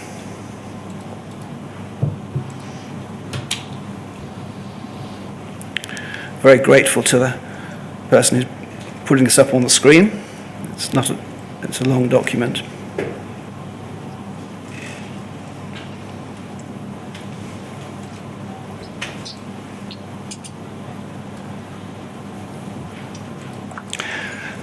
Great. So if we go to the end of that document, please, and scrolling down. Okay. So we can see here the discrepancies summarised on the pension schedule indicate that it's due to deliberate action and not error, and McKelvey is the only person with the appropriate access and opportunity. And then you go and say Maureen McKelvey has rendered herself liable to prosecution. Now, my question for you is, can you see that you are misrepresenting the fact that it was thought that someone else had done one of the discrepancies? Why didn't this go in the investigation report, Ms. Winter? Because this was a summary. So it's the same answer. You didn't think this was something, even though we now know that's the basis of the acquittal, you didn't think this was something that should go in your investigation report to inform the police service whether to charge my client? I would like to ask, was that the basis of the acquittal? Well, I think nobody knows that with respect to you all. That's what's being put to me, that it was. Yes, and my client's evidence is that was the basis. I don't want to get into an argument, of course. Excuse me, can I just ask, was this a jury trial? Yes. Well, I think that's enough to answer the questions, Jacob. In relation to that trial, you have said in your statement at paragraph 59 that you have no direct recollection of the case. Is that right? Direct recollection of the investigation or the court case? You say, do not have any direct recollection of this case, and therefore I can only rely on what is contained in the documents provided to me with the request. That's right. I've read all the documents that have been sent to me. Now, my client finds that difficult to believe, and I'll tell you why, and I'm going to ask you a series of questions. Do you recall that you attended every day of that 4-day trial in September 2004? I recall going to court. Do you recall that you gave... all my witnesses, and I believe it was Charlie Mackay was the barrister. Do you recall that you gave evidence as a prosecution witness? I recall giving evidence. I don't recall what evidence, but I do recall giving evidence. Do you recall that after the judge returned their not guilty verdict, after the jury returned their not guilty verdict, that the trial judge, Judge McLaughlin, made a number of comments that were very critical of the conduct of Post Office? I don't recall. My client says that the judge said in open court, in the presence of the jury and your presence, that the Post Office case had been a sham. Does that ring any bells? No. He said the Post Office case was just as much of a sham as its rebranded new image as the nation's most trusted brand. Do you recall the judge saying that? I recall the judge saying at the beginning of the case that was this case being presented by Post Office or consignia. Do you recall the judge telling you and your team that the jury had been right to return a not guilty verdict?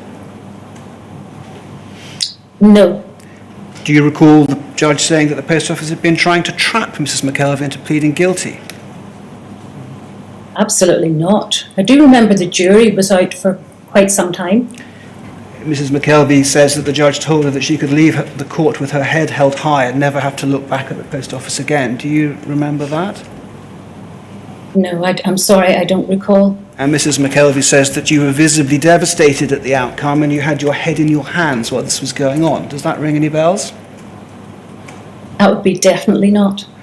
We've heard evidence, coming towards the end of my question, sir, we've heard evidence from Rob Wilson, who was the head of criminal law at the Post Office, that there would be a review when the Post Office lost a case. Is that something that you know about? No. There wasn't a review here, was there? I don't recall. And an acquittal in 2004, based, we say, on the Horizon system not working at the branch, would have had an impact on future cases going forward. Would you agree with that? Yes. You didn't flag up the problems that Mrs. McKelvey raised with the computer system in your investigation report. You didn't flag up the issue with Mrs. McKelvey being absent from the Post Office when one of the incidents of theft was supposed to have taken place. In your statement, you give a general apology to those who were affected by the Post Office scandal. Do you have any apology to make to Mrs. McKelvey? As I've said in my statement, I'm devastated, actually, by the way that this whole has been revealed. I trusted the Post Office. It was the government. I'd worked for them all my life, practically. I just could not believe the deceitfulness. And I am so sorry for anyone who was wrongfully prosecuted because of this system. Coming to the end of my questions, you took a robust line. We've seen a document that you had a target in 2013. Was there a target in 2004? No, I don't recall. I don't recall that at all. You've said in your statement, and this is my final question to you, you've said in your statement that you feel that your work has been tarnished because those higher up in the Post Office didn't tell you what was going on. Absolutely. And you've said that you would like the inquiry to find out what went wrong and what happened.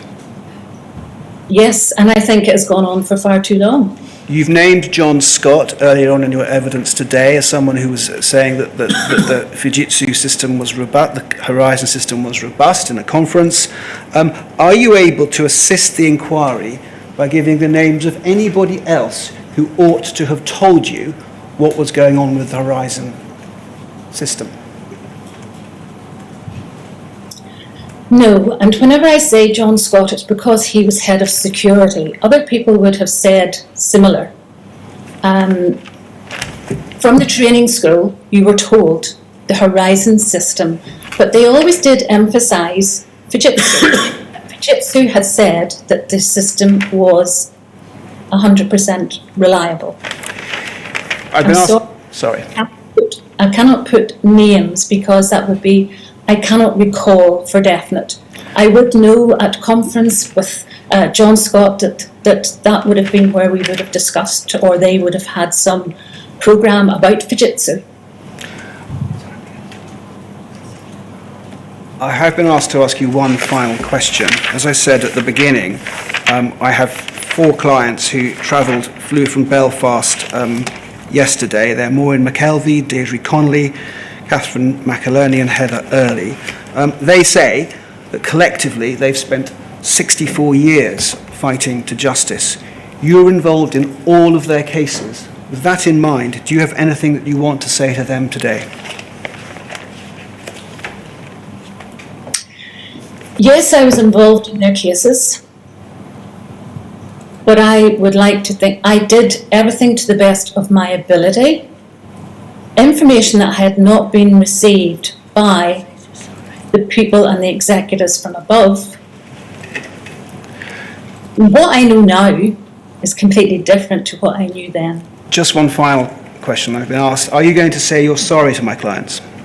Of course I would say sorry to anybody who has been put through what I can only imagine a nightmare. But I did not know of any problem with the Horizon system. Can I now say something? Have you finished asking questions, Mr. Jacobs, first of all? I have, sir. I'm sorry if I overran a bit. No, that's fine. Before you say what you'd like to say, because you can have the last word here, Ms. Winter, does anyone else want to ask questions? There are no other questions from core participants, sir.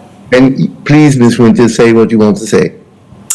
I just want to say there, whenever we were talking about Mrs. McKelvey, I read through all the core statements of anyone involved in Northern Ireland, and I just wanted to point out where she had said that the person investigating had approached her twice after the investigation. I just want people to know, whenever I was involved in a criminal investigation, if a solicitor was involved, I was not able to approach anyone unless through their solicitor.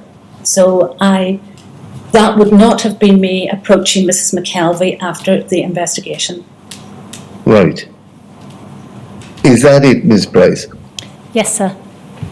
Right. Well, thank you, Ms. Winter, for making yourself available to give evidence during the course of today. I'm grateful. I hope that those core participants who have travelled to London to be in person at the inquiry have found today's proceedings informative, and I wish them a good journey home. We'll reconvene again on Tuesday when we will continue investigating events in Northern Ireland. I think that's correct, is it not? That's correct, sir. Thank you all very much. Thank you.